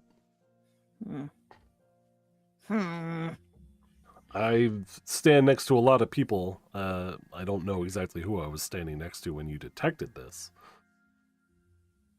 They seem to be friends, right? Right, Violet? I've got plenty of friends. How To many be friends? He stopped multiple times on the way here to just talk to people. I understand that. But how many friends do you go to a funeral with? I went to the funeral with every friend I have in the city. Because everyone in the city is my friend. Unless they break the law. Wow, that was such a response. I just took like 1d4 psychic damage from that. Where do Now- we stand on your friend scale then? That's a good question. I think in order to figure that out, we need to not deflect so much and figure out what exactly is it that you've been investigating. You've been here for over a week now. I mean, Really? my guards were able to track down Phil a lot faster than you were. I mean, I would hope so. He's the only one feeding the fish. Jellyfish. Who's feeding them now? You have somebody else. I believe someone from the Temple of Divine Jelly Light has been appointed. I don't know who that is off the top of my head, though. I'm not trying to deflect here, but I want to explain why I'm not convinced that Phil was guilty of this. So, I don't know, 3, 4, 5 days ago, time's weird, we had a jellyfish fall out of the sky. But before it actually fell, I had a quick opportunity to tell some of these religious individuals to get out of the way so they don't get smushed. Phil was amongst them. He got out of the way. He would have been directly underneath a falling jellyfish. Do you think he would put himself there, in that place, if he knew that that jellyfish was about to die? And do you think he would have resisted my suggestion that he and his friends get out of the way? That is why I have issues with this claim. The claim is not based off of his actions or activities or how you feel about the situation. Off a contract. What happened was he is responsible for giving those things some sort of poison or something that attracted those sea monsters here. And this contract, and he starts pounding on his desk on the contract. He says, this contract is what holds him liable in the eyes of the law. And that law is not dependent on how I feel about it. It's not dependent on how you feel about it. It's the law. Okay, I understand where you're coming from. Are you still trying to find who the hell is doing it? Or are you guys just calling it good? Oh, no. We know that there is more to this than just one small froggy person. What I need to know. Here, let me explain something to you. Lately, I've been quite confined to only 2 roles as protector of this city. On one hand, I promote the greatness of Seagate. I shake hands. I offer a shining example of how we should treat each other in this great city. I am a glorified mascot. On the other hand, I deal with existential threats to this city. The sea creatures that have threatened our very lives have had to be dealt with. I don't think I need to say much else to you who have also stared down these beasts. Either they are wrangled or we die. Sometimes it's both. Of these 2 roles, I currently am limited to mascot and protector from existential threat. In which of these 2 capacities do you think I am now meeting with you? Honestly, it could go either way. During all this, Vel is pacing back and forth, and his eyes are like dilated. And that remark, Vel snaps his head over, and I think like the very calm, relaxed Vel that you guys are used to is replaced with the more. At this moment, I say Vel looks more like a shark than the normal Vel, and looks at him and you destroy the lands and are surprised when they bite back at you. Maybe there wouldn't be existential threats if you didn't already provide one to the creatures who have been living here for eons before you scum learned how to manipulate your own. And he's gonna stop and just start, and like he's gonna bring him back in and start just pacing back and forth, and like literally like just pull himself in and start pacing back in and act like that was just an outburst. Buford meets your eyes, your stare. Like you're staring at him, he's staring right back at you. You can tell that the energy is there, where the tension has risen in the conversation, but he's not surprised by it. He's anticipating it. He waits a moment for you to continue pacing, and he says, "You can be a help to the city, or you can be an existential threat to this city. So I put it to you now, here, because I didn't want a street fight to erupt and see more of my guards die and more people die. I put it to you now, here. Either you agree immediately to follow the rule of law in this city, or my hand will be forced to defend my city from the threat you pose to it. Decide now and declare to me whether or not you will follow our laws." I'd like to just make one quick little comment on a note there. What's happened with that guard was completely accidental. That was not the intent at all. I was simply trying to save a life, and well, that's backfired just a bit. Well, the road to the 5 hells is paved with good intention. Again, Don't I know it? I am saying, decide now and declare to me whether or not you will follow our laws.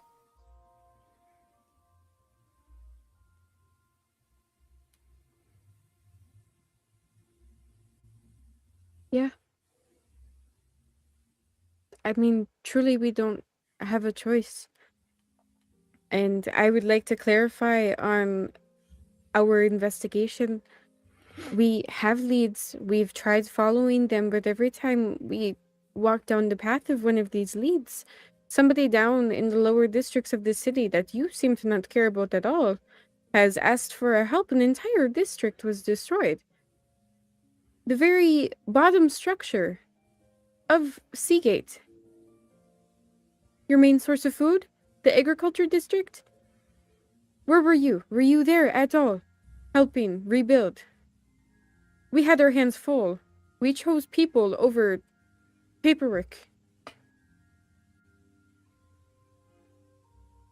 Where were you? Shaking hands with the people of the higher districts. Do you not care? He looks to the rest of the group to see if there is an agreement with Violet. There's Seem- absolutely a look from Cinder that's like, yeah, she's not like, but she's kind of giving that raised eyebrow look, like, There's got a point there. Yeah, that's where her face is literally screaming, despite her best intention.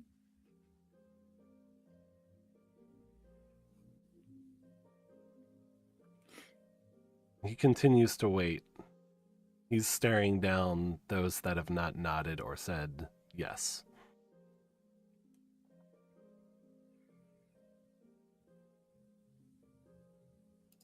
I'm assuming Vel is still pacing. Yeah.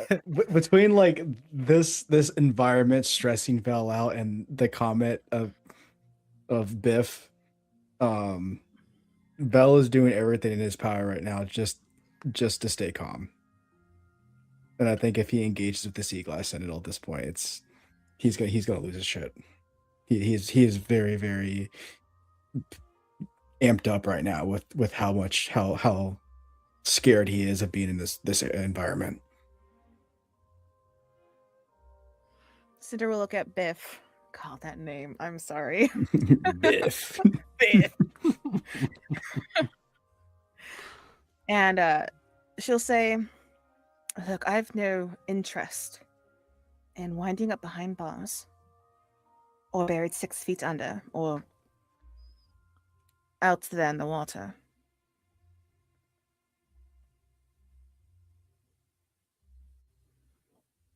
I want to do good here.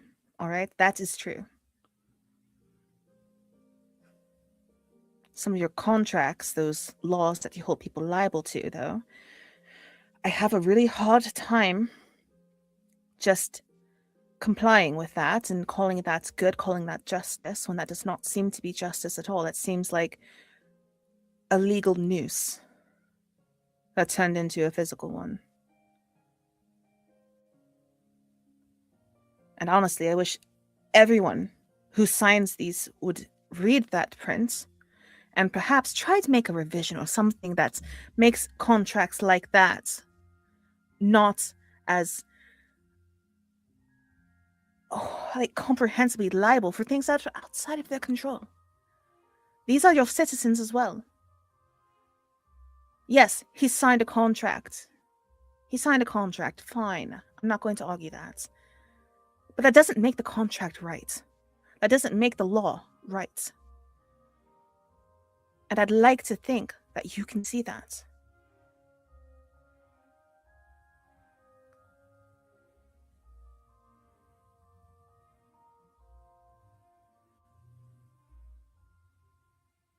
The question was, are you going to follow our laws?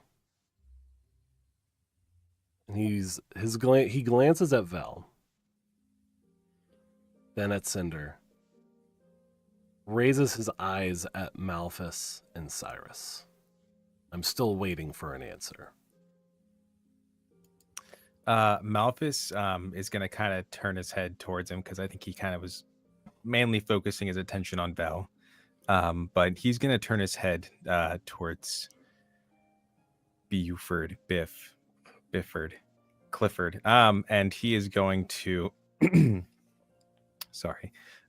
is going to kind of look at him and also kind of raise his eyebrow, just kind of like, listen, we obviously are suspicious of you and you are suspicious of us. You are on edge. So are we. We just lost somebody from who the last time we talked to him, he was helpful towards us. He was friendly, and completely blindsided seeing somebody that we know about to get killed, that shakes you up.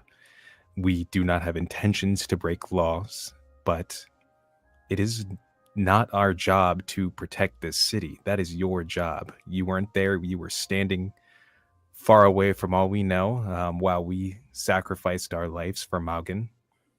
I almost died trying to help Malgan, and you spent more time posing than acting,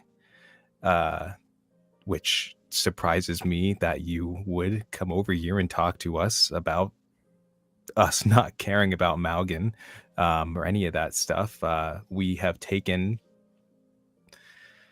our own time to assist with what, Violet said with the agricultural district. We have assisted Helen with stuff, with protecting those people, because apparently they're not a part of a demographic that you, with your shiny armor, feel is worth protecting.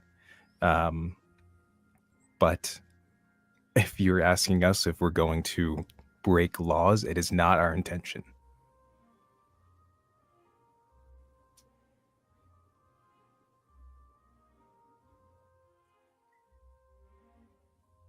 Will you follow our laws?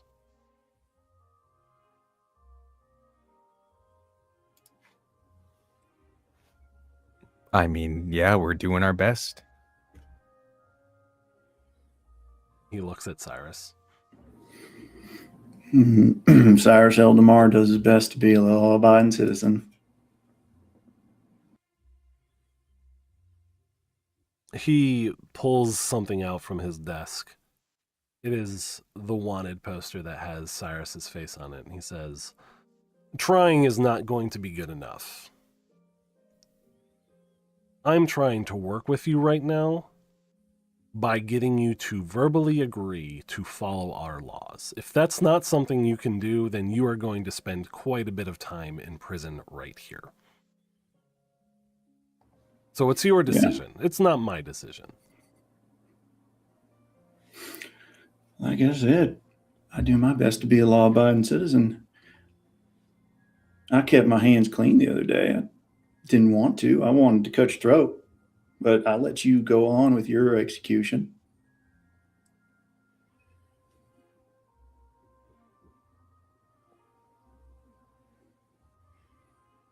All right. Well, maybe we should just see how a night in jail treats you, and we'll ask again in the morning. And that is where we are going to take our break.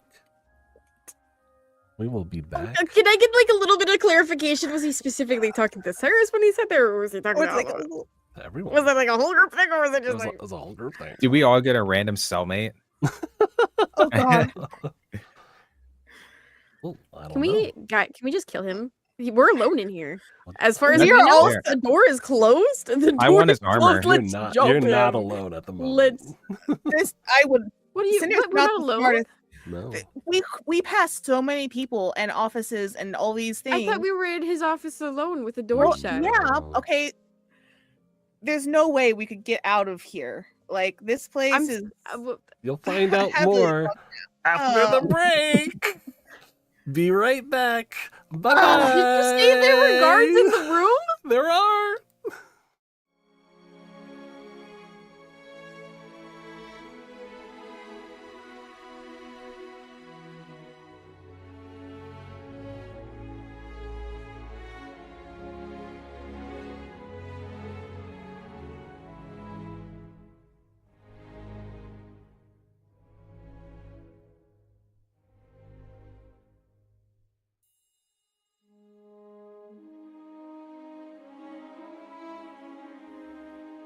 And then we start kissing. Right. Nice. I thought I had like an extra second. Well timed. Prison kiss scene. I'm here for it, all right? All right. We'll call it prison rivalry. Oh my God. That would be a turn for the campaign. So, as Buford tells you that you're going to be spending an evening in jail, think things through. He's saying it. He is staring daggers directly at Vel. Like basically, like waiting to see if there's any sort of a reaction to the threat of imprisonment. Vel's head is gonna snap, and the words are just gonna ooze out of his mouth with contempt. I will follow our laws. That I can promise.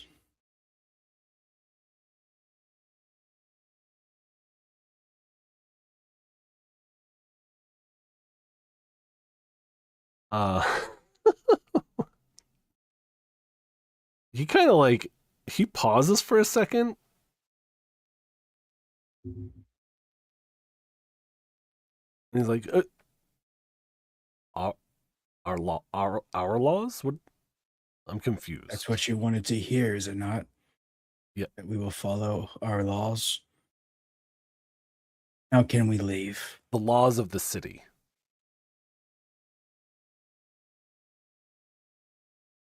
May we leave?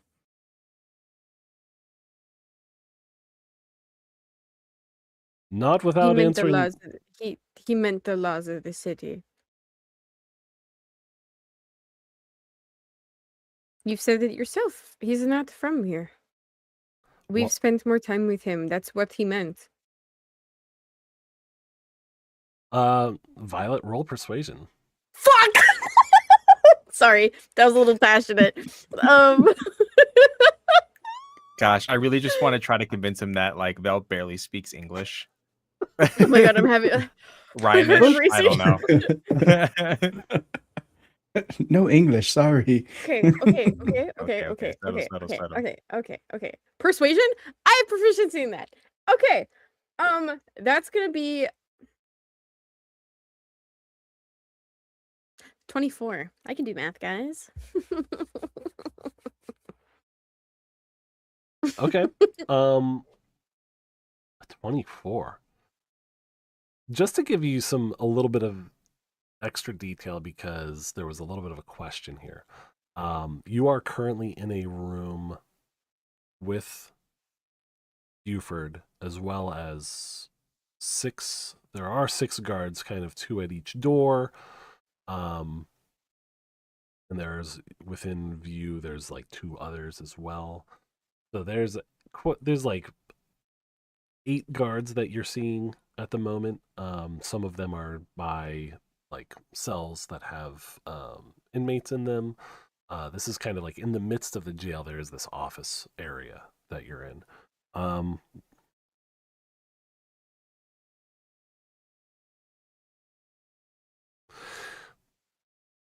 Biff pauses for a moment, and he kind of nods, and he says, I would be willing to settle for one signature on this. And he puts out a piece of paper. He says, this is an affidavit saying that you are going to follow the laws of the city. Let it be mine then. Sarah, you're muted. Thank you. Before Violet can reach out and look at this to sign it or whatever, Cinder is going to grab it and start reading it and see if there's any bullshit nomenclature. I was gonna ask for the fine prints before I was like, yeah, I signed it all willy-nilly because I'm such a dumbass. No, it's not like that so much. It's more No, like I'm not saying that not- you're not calling that- me a dumbass, yeah, but yeah, that was my okay. plan. Okay. I don't even know if I really am gonna ask you to roll, because it's gonna be just a very clear statement of I promise to adhere to all rules of the city. Okay. Let it be my name. Cinder's going to put it back down on the table, not really directly handing it to Violet. because I would feel a little bit too consenting to this current situation we found ourselves in. Mhm. I do have a question, and don't take this the wrong way. This is being asked out of good faith, all right? What if we don't know all of the rules of this city? Because we've only been here a week. What happens in that situation? Well, Or what if there's some fine print in some law that is... for your case, we could start with no murder.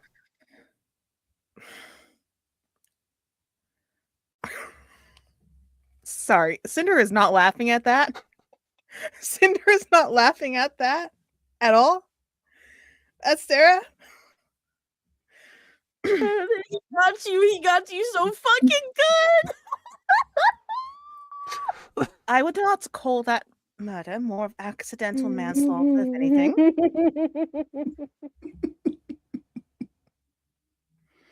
Emphasis on the accidental. That was not the intent, as I told you earlier. God damn. I'm starting to like Biff now. God damn it. That's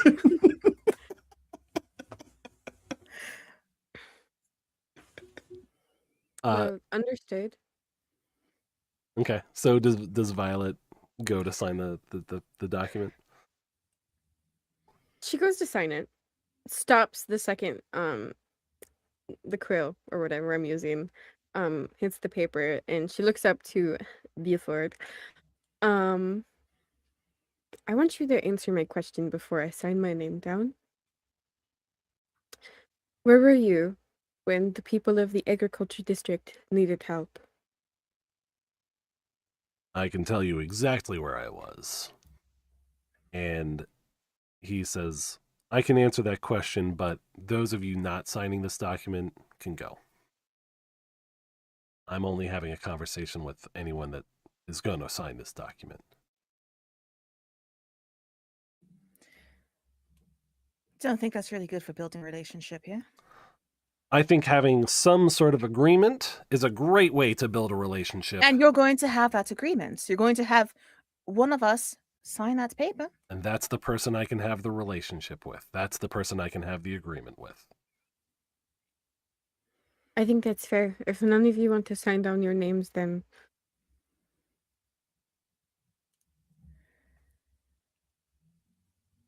the way that you, not you in particular, perhaps, but you contribute to how this city is run baffles me.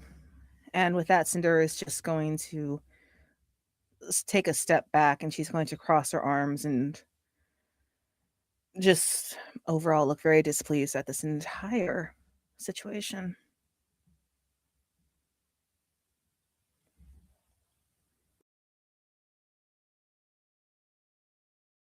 Seaglass Sentinel looks on you as a group, and it seems as though he is waiting for either a signature on the paper or for you to leave the room.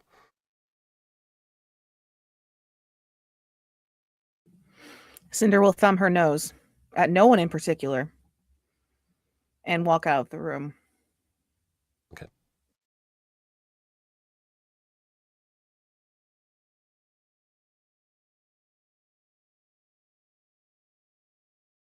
He nods to you, Violet, and he says, I will answer that question before you sign, but if no one else is signing, I'm only going to answer that question to you. I need you guys to leave the room then, because I want my answer. Malthus is going to sign. Okay.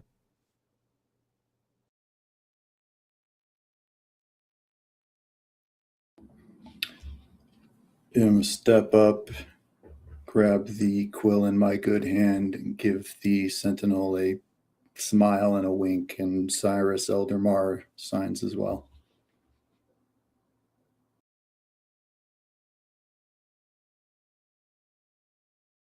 Belle? Belle is going to walk past and not break eye contact with Biff. And And that stare, there is definitely, it's not even a threat, it's like a promise. Mm-hmm. And are you? And there's a moment where Vel stops and his gills and nose flares and smells, and then he smiles and just walks past with a very toothy smile, and he's gonna walk out the room. Okay. And join Cinder. Thank you for not leaving me alone. I was about to feel like such an asshole. So with Violet, Malphus, and Cyrus in the room, Mm-hmm. the Biff undoes the clasps of his robe, hangs it on a hook on the wall, and he begins unfastening his chest plate armor. He's getting naked. Sorry. No, it's gonna be two guys in the armor. Oh my god, it's Steve. Just like a bunch of his goblin friends. It's 3 kobolds. I'm sorry, John. Go That's all ahead. right. That's all right. You notice that the armor is actually like more closer to like almost like a skin tight scale mail than like a molded armor, because he pulls off that armor, and beyond his rough muscled features, you see a large wound dressing, and there is scarring from his right shoulder down across his entire torso. And he says, "What I was doing was my job, standing between the people of the city and utter destruction. I was putting my life on the line, as I should, as the protector." And as he says "the," he looks directly at Malphus. He says, "The protector of this city. So, I understand that you have been lending a hand, and it is appreciated. Trust me, you would not be getting this audience if I thought that you would not be of some use to this city. But, to answer your question, I was healing from being attacked and fending off that sea creature that attacked the agriculture district."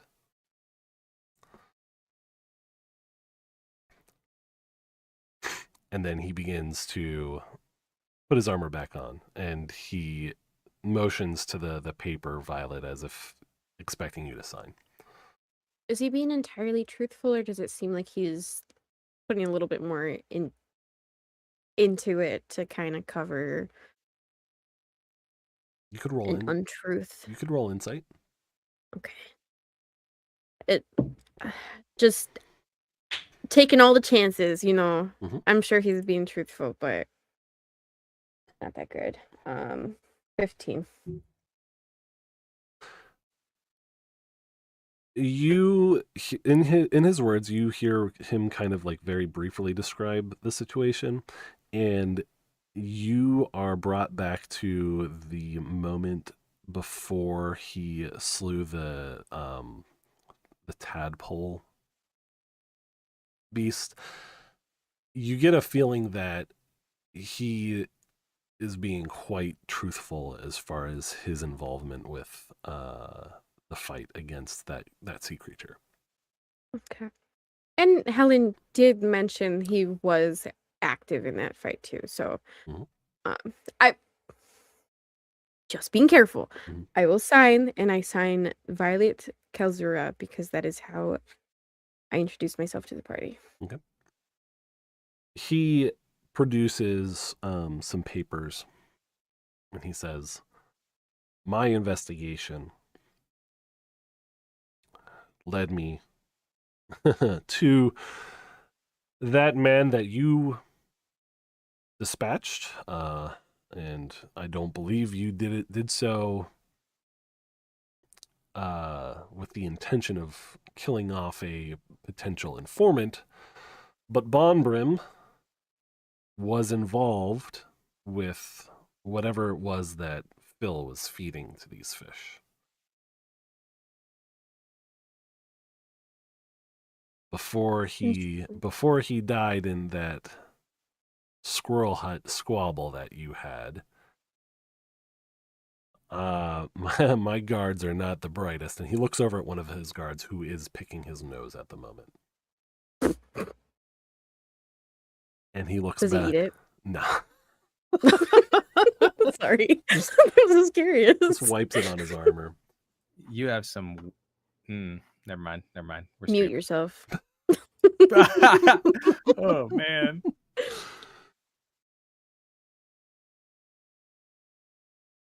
He says,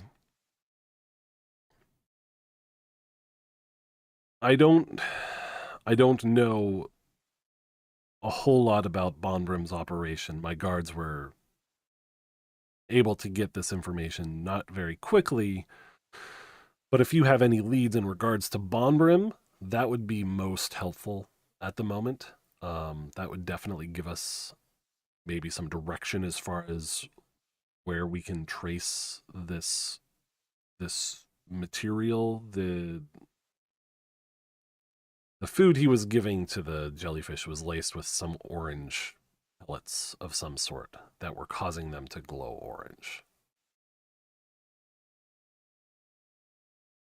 So these orange pellets, we need to figure out where they were being manufactured, by whom, if this was the intended purpose. Why are they trying to destroy the city? There's a lot of talk of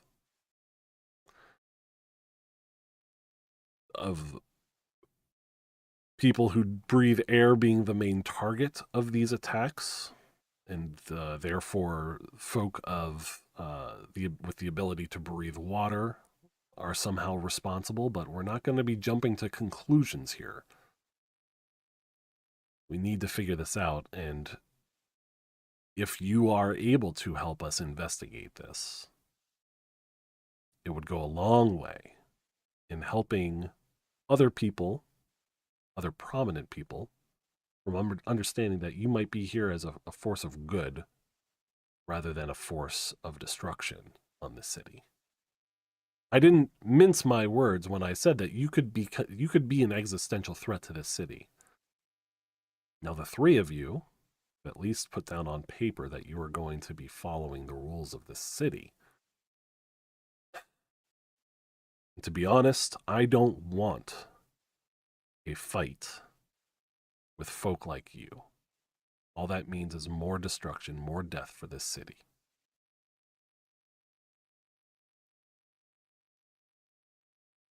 Help me help you. Every time we try to pass through into the nobility district, we're stopped at the gates. Do you have any kind of symbolism that you could provide? A pin? A brooch that you could provide? Well, everyone gets an escort through the Sea Glass City. That's just how our guards are currently functioning, is everyone is escorted. Is there a reason you need to get through without escort?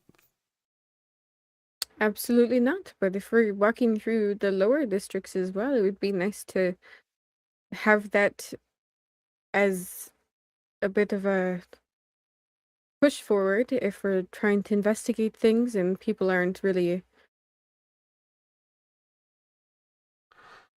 What I can do is I can deputize you as investigators, and you can present the credentials to any guards that you might run across. If that is something that you can do for the city, and do some investigation, like I said, and he just glances back at his guards. He's like, any help we can get in that area would be useful. Yeah, that works. That's mostly what I'm looking for. He produces a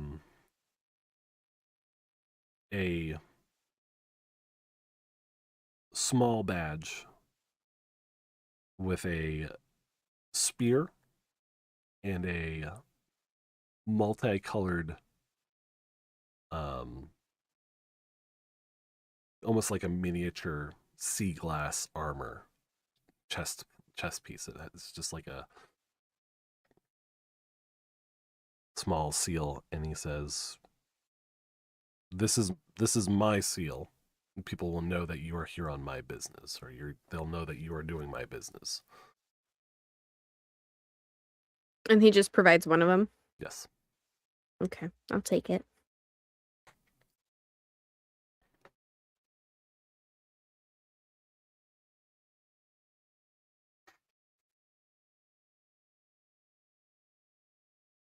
He kind of breathes deep for the first time in 15, 20 minutes or so. Ugh.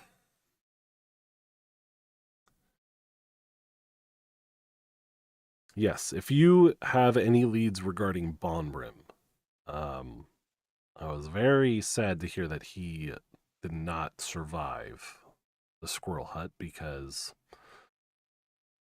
that man had many secrets in regards to what has been going on in this city.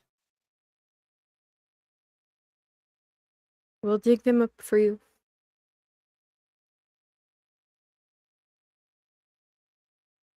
Is there a time I might be able to meet again with you, maybe in a few days? Look to my party members a week. I think we can afford a week. We hopefully are cracking down on the feeding of the jellyfish. But if any further sea monster attacks happen, we may need to push that window a little bit more aggressively. Fair enough.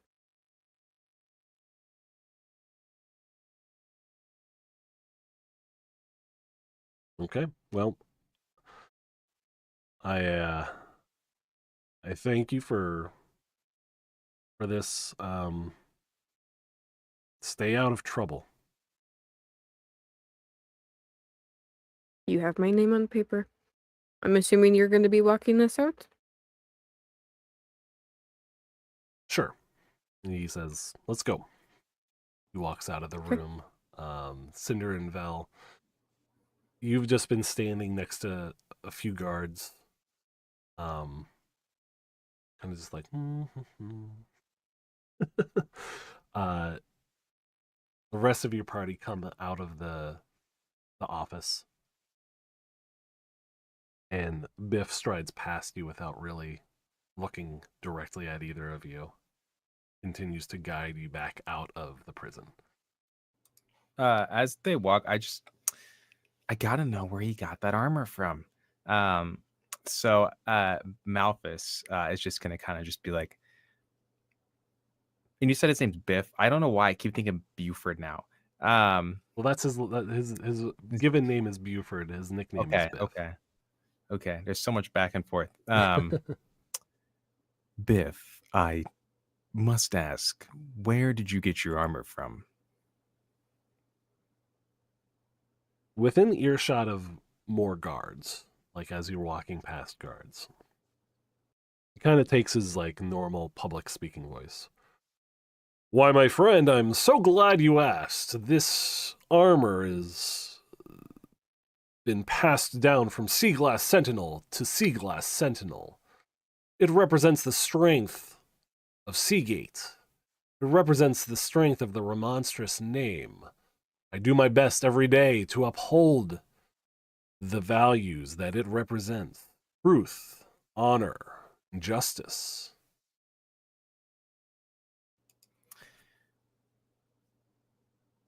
Yeah, okay. On our journey through the nobility district, are there any smiths that you would recommend? Well, there are a few smiths that are out there that are fine craftsmen. I would recommend every smith in the nobility district, in fact. is there a smith who has traditionally worked on sea glass sentinel armor?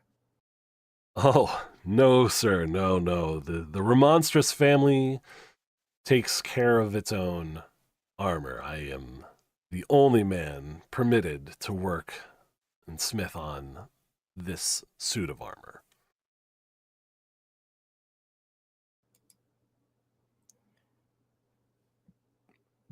Great.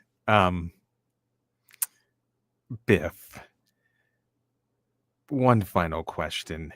To get a commission for armor from a smith in the nobility district, do I need some type of recommendation, or can I go in there and buy something?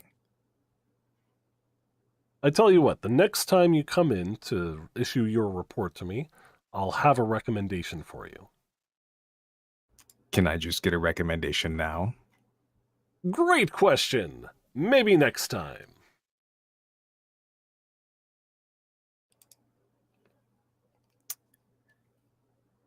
And she's just gonna walk away. Okay.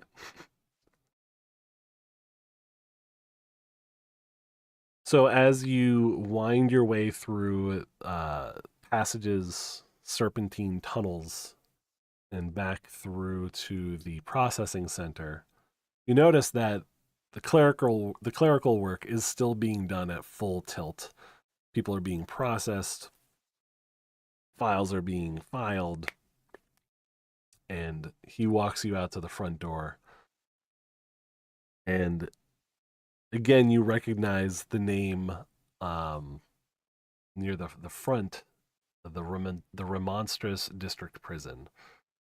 And for any of you that it hasn't clicked for, Remonstrous is Biff's last name. That is his surname. So he literally has his name on the prison.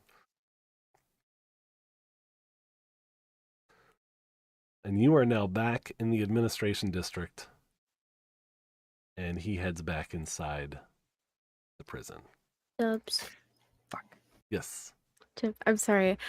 Before he walks off, I kind of want to, not really necessarily pull him off to the side, but kind of just like pull him into me. That's what I did. I just want to not necessarily like whisper in his ear, but just like talk quietly to him. Okay. You pulled out a wanted poster of my companion earlier. I just want to say he didn't earn that at all. You did no wrong. You admitted yourself that your guards and the guards of the city are not of the greatest.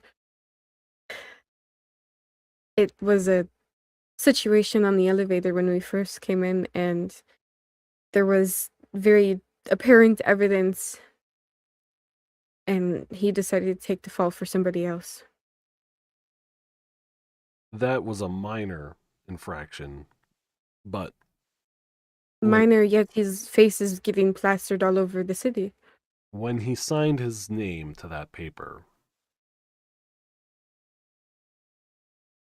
that is going to allow me to clear his name of that infraction. Okay. Thank you. I just wanted to be sure that he wouldn't have that on his shoulders the whole time we're here. No, I wouldn't want that to distract from your investigation. Thank you. And with that, he does. And I'll leave him alone. Yeah. He does head back.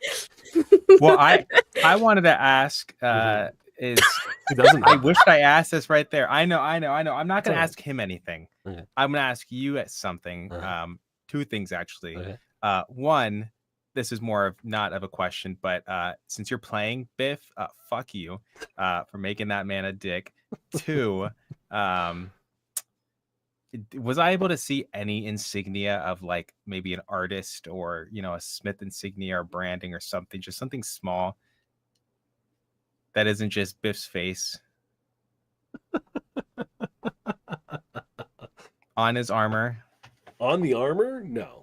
On No. the armor. No. Like made by definitely not. Steven Steve. No, definitely not. Okay. Make a what would that be? Like I guess make a straight wisdom check. Just Straight wisdom. Straight wisdom.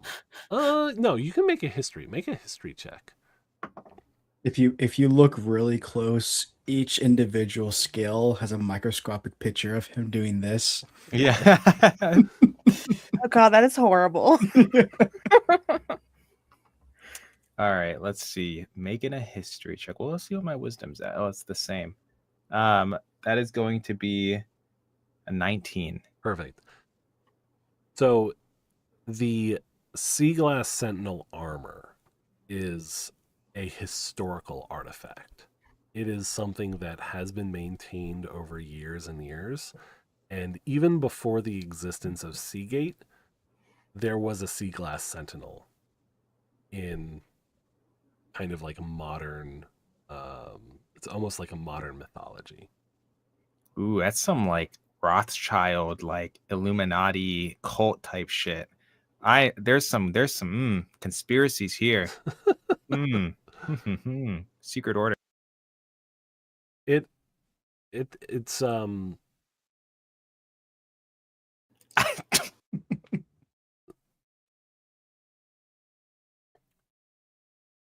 historically the armor was worn by a great hunter of sea beasts.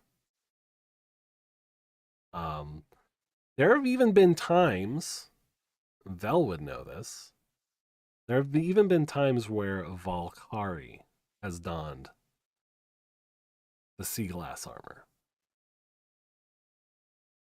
And it was always someone who was renowned as being like a hunter or a protector type of person. Is this yeah, I'm gonna ask it. I apologize now for this long sidetrack, but would this be something that there would be lore and like a coral by that, or were they by donning that armor becoming an enemy of those who covet the sea and the creatures in there, which is the Valkyrie? It doesn't really have a whole lot of political undertones to it. Mm-hmm. So I don't think anyone would be like turned against them for just knowing that Well, my thing is just because if it kills Sea Beast, and then given Vorn Bell's strong passion for sea creatures, I was just wondering if maybe culturally that would be like worth banishment, No, because there's quite a bit of history with the Valkyrie as far as carving out a place for themselves in the sea, where they they don't shy away from like defeating, vying for control of the ocean with like sea creatures as well. Okay. So if anything, Vel might feel a little less on edge because of the fact that he's wearing this armor. Okay. Fair enough. And then real quick, I think you should give Vel a disease for drinking that trough water. Just saying. Anyways, all right, that's all. Okay. So you are now outside of the prison, back in the administration district. The moment Vel gets outside, he's just going to stand up straight. He's going to swing his scythe into the air, just kind of as like a more like not like a threat, more like a release as it like cuts through the air, and he's just gonna exhale as you kind of see his posture begin to slowly reset over the course of a couple minutes as he collects himself.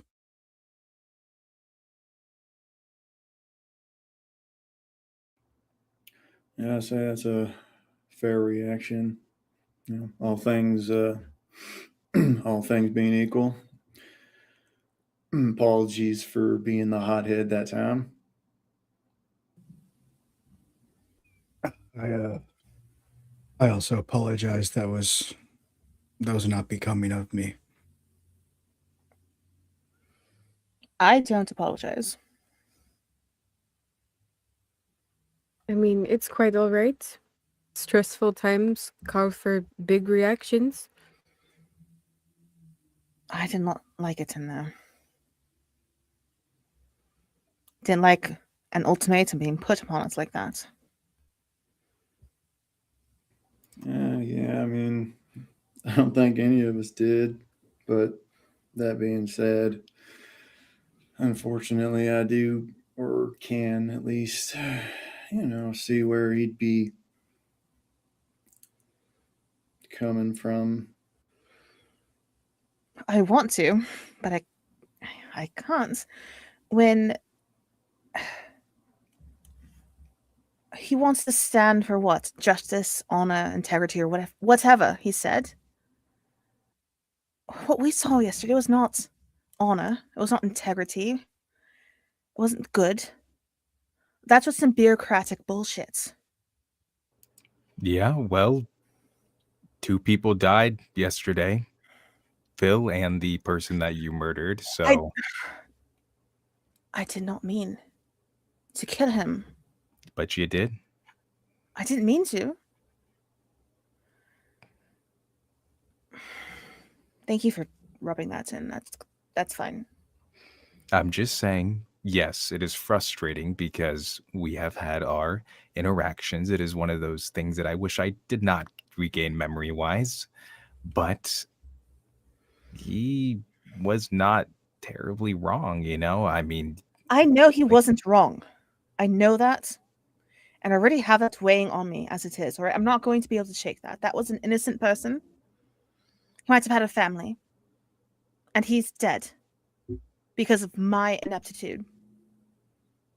I know what I did. I'm not denying that. Yeah, well, you also stopped me from killing the person who killed Phil. If you tried to kill him in the middle of that in that execution, we all would have been executed.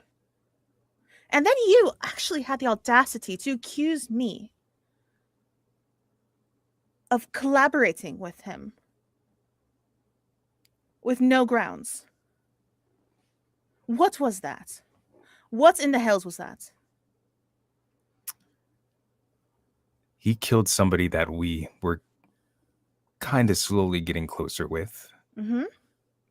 Somebody that we were very upset to have witnessed his death, and you were calm in it, calm enough to calm me down. You wanted to prevent me from taking revenge. Killed. I would not have gotten myself killed. You should have left.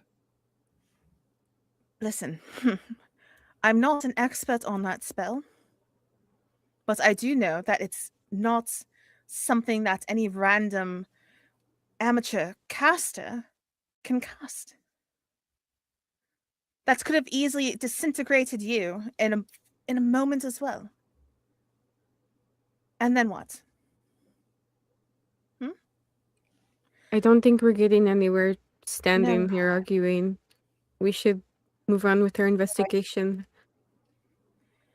Biff gave us a week to continue before we have to report back. So we're reporting to him now. Fabulous. I unfortunately signed my name. All right. But unless you wanted to spend a night down there, No, which... no. I don't want to spend any more time in jail. It was just a bad situation. And I'm sorry that you had to do that. It's quite all right. Well, sounds like we need someone who knows things that isn't tied up in all this. And it seems like this crazy mage individual may be that source of information. Someone who's been around for a while. And honestly, this may be self-serving, but I really want to fuck something up right now.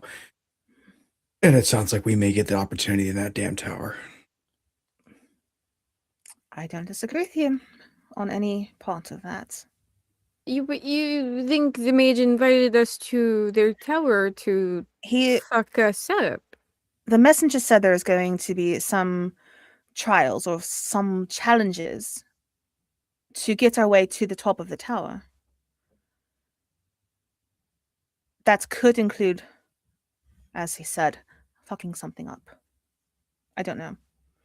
But either way, you're right, Violet. I don't want to stand here and argue in the middle of this. Right in front of a prison. So, can we get moving?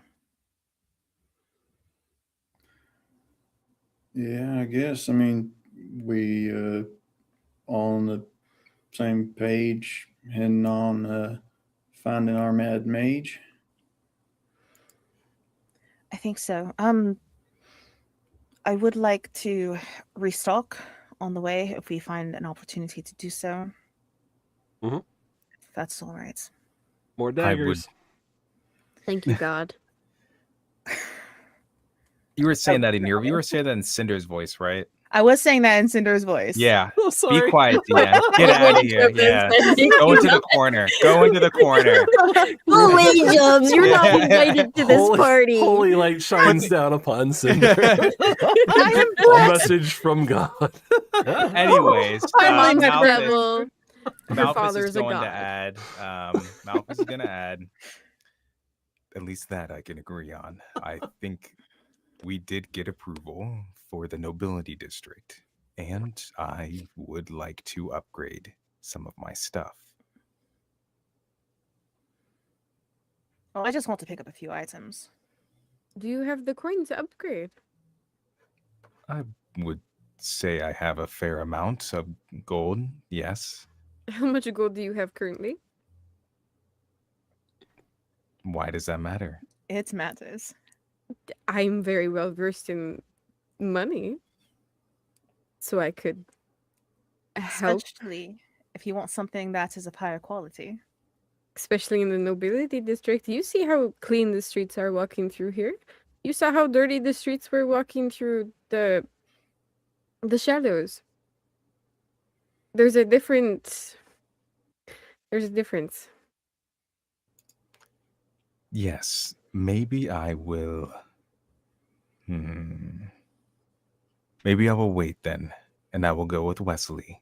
Somebody who runs a shop certainly has suppliers or people there that he might know. And I can provide you coin if you ask. That is all right. So we will stop on a cheaper smithy of sorts for daggers for Cinder, and then head to the Mad Mage. Couldn't think of a better name for. Never mind. You did good. You did good. Sure, yes, we can go ahead and do that. Okay. So if the opportunity arises, I can also just ask the jellyfish what's up. You can talk to them. You're saying that you were able to talk to the jellyfish this whole time. Yeah, it's common knowledge that we all can. I mean, are you truly surprised that he didn't share this with us? He disappeared for a week, basically. I was kind of kidnapped. Yeah, kidnapped. I'm sure it was. I'm sure you were kidnapped.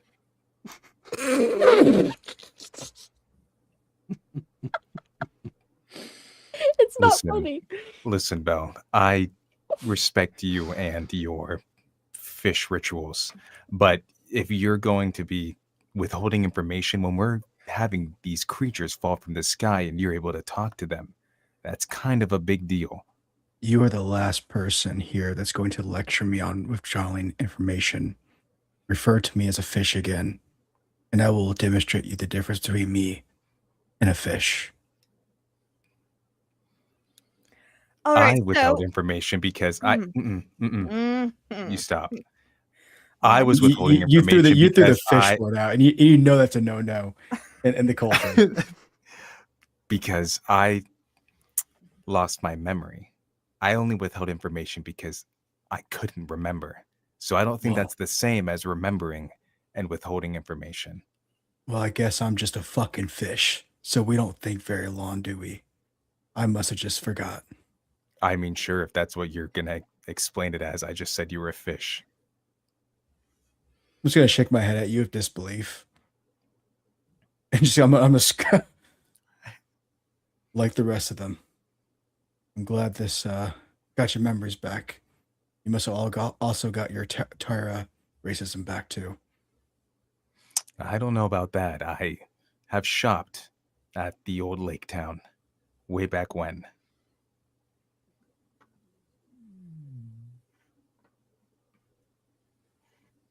There's a stare that just lingers for a moment.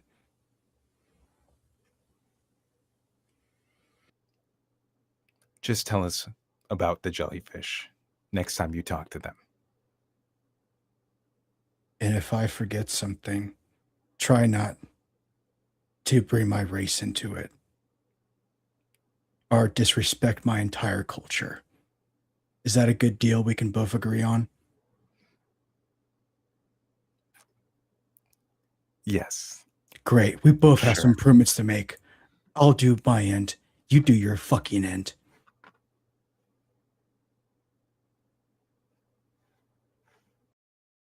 Walking and talking. Walking and talking.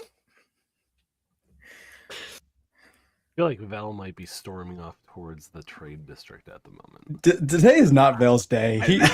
No, that was like Yeah. walking off. Bro, I'm just, the tension is just getting to me right now, man. I'm just like, you know? I read too many romance books. I'm sorry.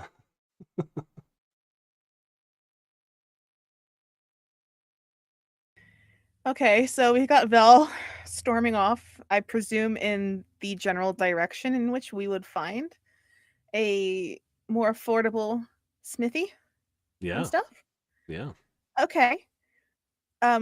Cinder's definitely following. Okay. A little bit awkwardly, just kind of having that, not quite deer in the headlights expression, but something that's like the aftermath of that. And she's just not saying anything as we walk. So dead on the side of the road. Stop. Got you. The driver of the Rymoran truck was nice enough to swerve. They're dead on the side of the road. Okay. Deer's mine. I feel like Vel is storming, like Cinder's following, but like Cinder's also like looking back at the rest of the group, like Yeah, absolutely. Like, are we good? That kind of expression on her face. Okay. But she also doesn't really think it's the right time to verbally, yeah, deal with that at the moment. That's fine. High stress calls for big reactions. Yeah, I get it. Cinder does too. So the rest of you following along with Cinder and Vel? Yeah, I would say Malphus is kind of more towards the back, just kind of like avoiding eye contact with everybody, just pissed. Okay.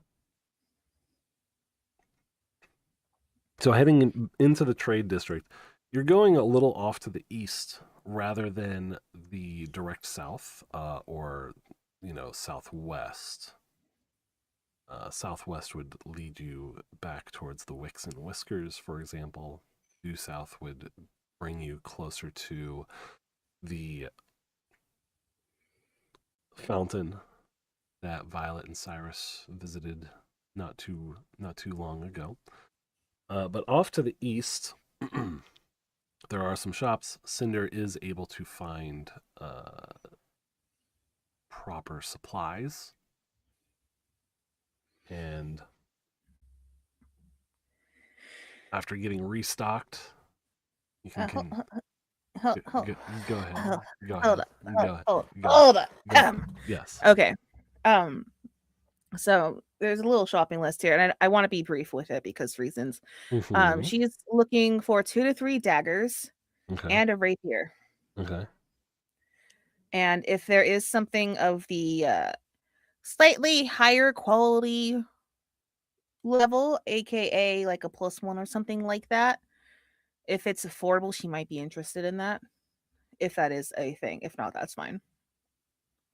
You, And also, how much would all that cost? the rapier and the daggers would cost 25 gold pieces. Okay. You do not find anything of a higher quality, though. Okay, that's fine. All right, I will pay the gold, and we'll keep on trucking. Okay.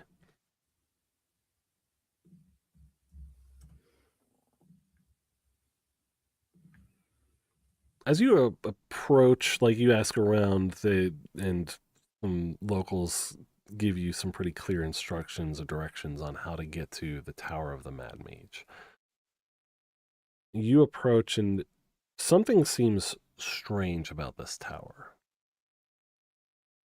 Some of the towers in the University District, for example, some of the wizarding towers there, have some strange dimensions. But the Tower of the Mad Mage reaches maybe 300 feet up. The most concerning part of this tower, though, is that it seems like the building is constantly shifting. Each floor seems to be on its own gliding support of some sort that allows each one to kind of move just free form, completely independently of the floor below it or above it. It seems pretty obvious that there is some sort of magic junk going on here that suggests that the tower is going to be an interesting and physics-defying experience.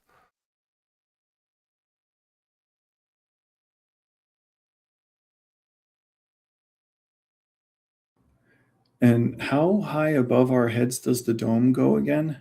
500 feet. Okay, that's what I thought. So it's like most of the way up there. Has it kind of dominated our, like, the skyline? Like you would, like, you know? In the trade district, there's a lot of like 3- and 4-story buildings that would have obscured your view of it, but you're still able to see it from a ways off.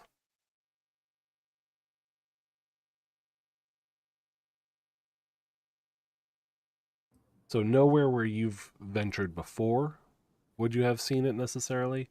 Like for example, the Gaslow's hat shop with an oversized goblin head, I believe, as like part of the decor, stretched up about 4 stories. So that would have definitely blocked off a lot of the eastern part of the district from view. But kind of getting past that, yeah, you definitely see it. And you notice that the door is about a 10-foot wide gold door, and the path kind of leads up to it.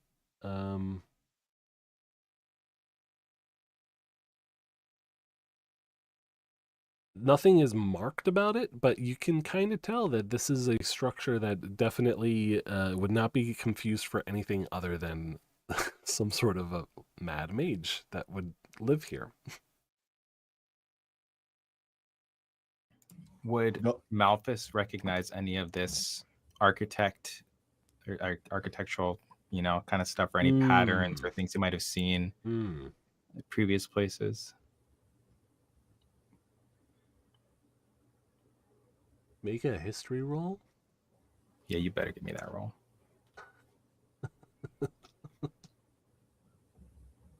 All right, come on. Hey, it's a 21. Dirty 21. Real quick. Yeah, come up with that lore. Real quick, has Malthus been to Hirathon before? Oh, you fucking. Actually, you know what my background is? The Rymore map on my computer. Talk about. Yeah. Let's see. Herathon is to the west, isn't it? Well, Herathon doesn't exist anymore. So it ain't Um, on your map. I would say most likely if it was on the mainland, kind of travels in Rymore. You know who has been to Herathon? This guy. I don't know. I would say probably. Okay. With just like the pilgrimage nature of his people. There are some accents, there are some designs that would line up with the magic community of Herathon. But nothing that translates over. Probably that is useful. I mean, I guess if we'll see. I'll bring it up in there. Nothing that gives too much additional detail, but you can. Yeah. I'll socialize. Okay. Bell's gonna look up at it. Look back at the group. Crazy Mage Tower. I'm pretty sure that's it. Yeah. I'm gonna walk up and open the door up, see if it opens. We just walk inside. We were invited.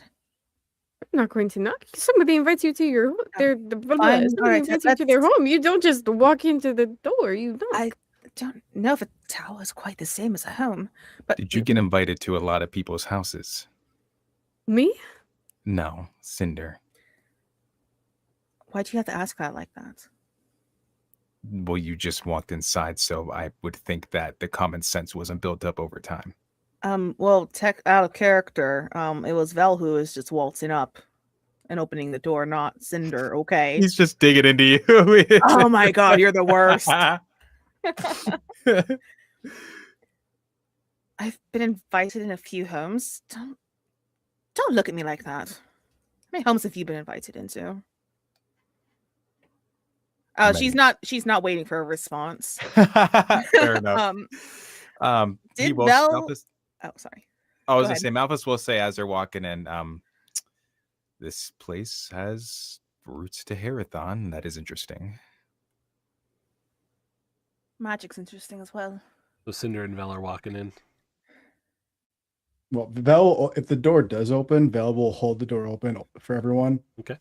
It does open. Oh, goody. It opens inward. Okay. I'll step inside and hold the door open. Okay. Yeah, follow. What's the dexterity saving throw? There's no dexterity saving throw. We have trust We're issues. really just going to waltz right in. Well, we can announce our presence when we get inside. Hello? You step Once in. everyone. You step No, in. I was just saying. Go ahead. I was just gonna say, Vel's holding the door, because I think Malphus said you said you're in the rear. So right when everyone passes, I'm just gonna close the door. Like I'm gonna stop holding the door the moment everyone gets in, besides Malphus, and just walk away. Wow. I haven't entered yet. I full hesitation. Oh, then I will not do that because I'll. Yeah. Sorry to spoil your plans. That's okay. So Cinder's inside. Who else is in? Yep. Malphus is inside. Malphus is inside. Okay. Yeah, I followed as well. Okay. So the three of you see a group of 5 individuals standing in a room. To the right, there is a spiral staircase.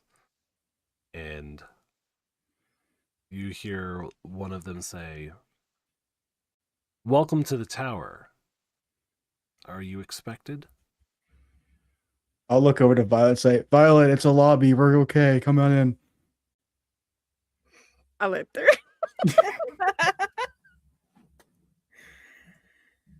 We were summoned. Who were you summoned by? The Mad Mage? Ah, yes. Will someone else abide here who's summoning people? I suppose it's time for the heroes of the Squirrel Hut to be Oh. truly tested. And that is where we are going to end our session tonight. Ollie does that. No. Ollie does that. All of that is bad. Stop that, Jobs. I exit, take out my Oh. very, very strong magical plus 50 pickaxe, and I chop the tower down. Oh, the plus 50 pickaxe? Damn. Yeah. Really? Are you proficient in that? Ooh. Good Mhm, question. expertise, actually. Oh, Wow. well, never mind. Yeah. Yep. Well, we're rolling our credits here. Do we have any thank yous, any last moment announcements, anything like that? I will say to McSlayer that you keep Wesley's name out of your damn mouth. All right, I will not take this fucking slander. Hey man, don't talk to Nick like that. I'm here for it. No thank yous today. Okay.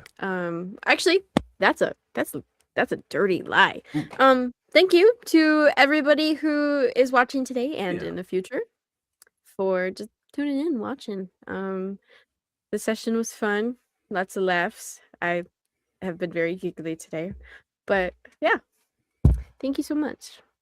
Love you. All right. See you guys later. Bye-bye. Bye, guys. I have to pee so bad.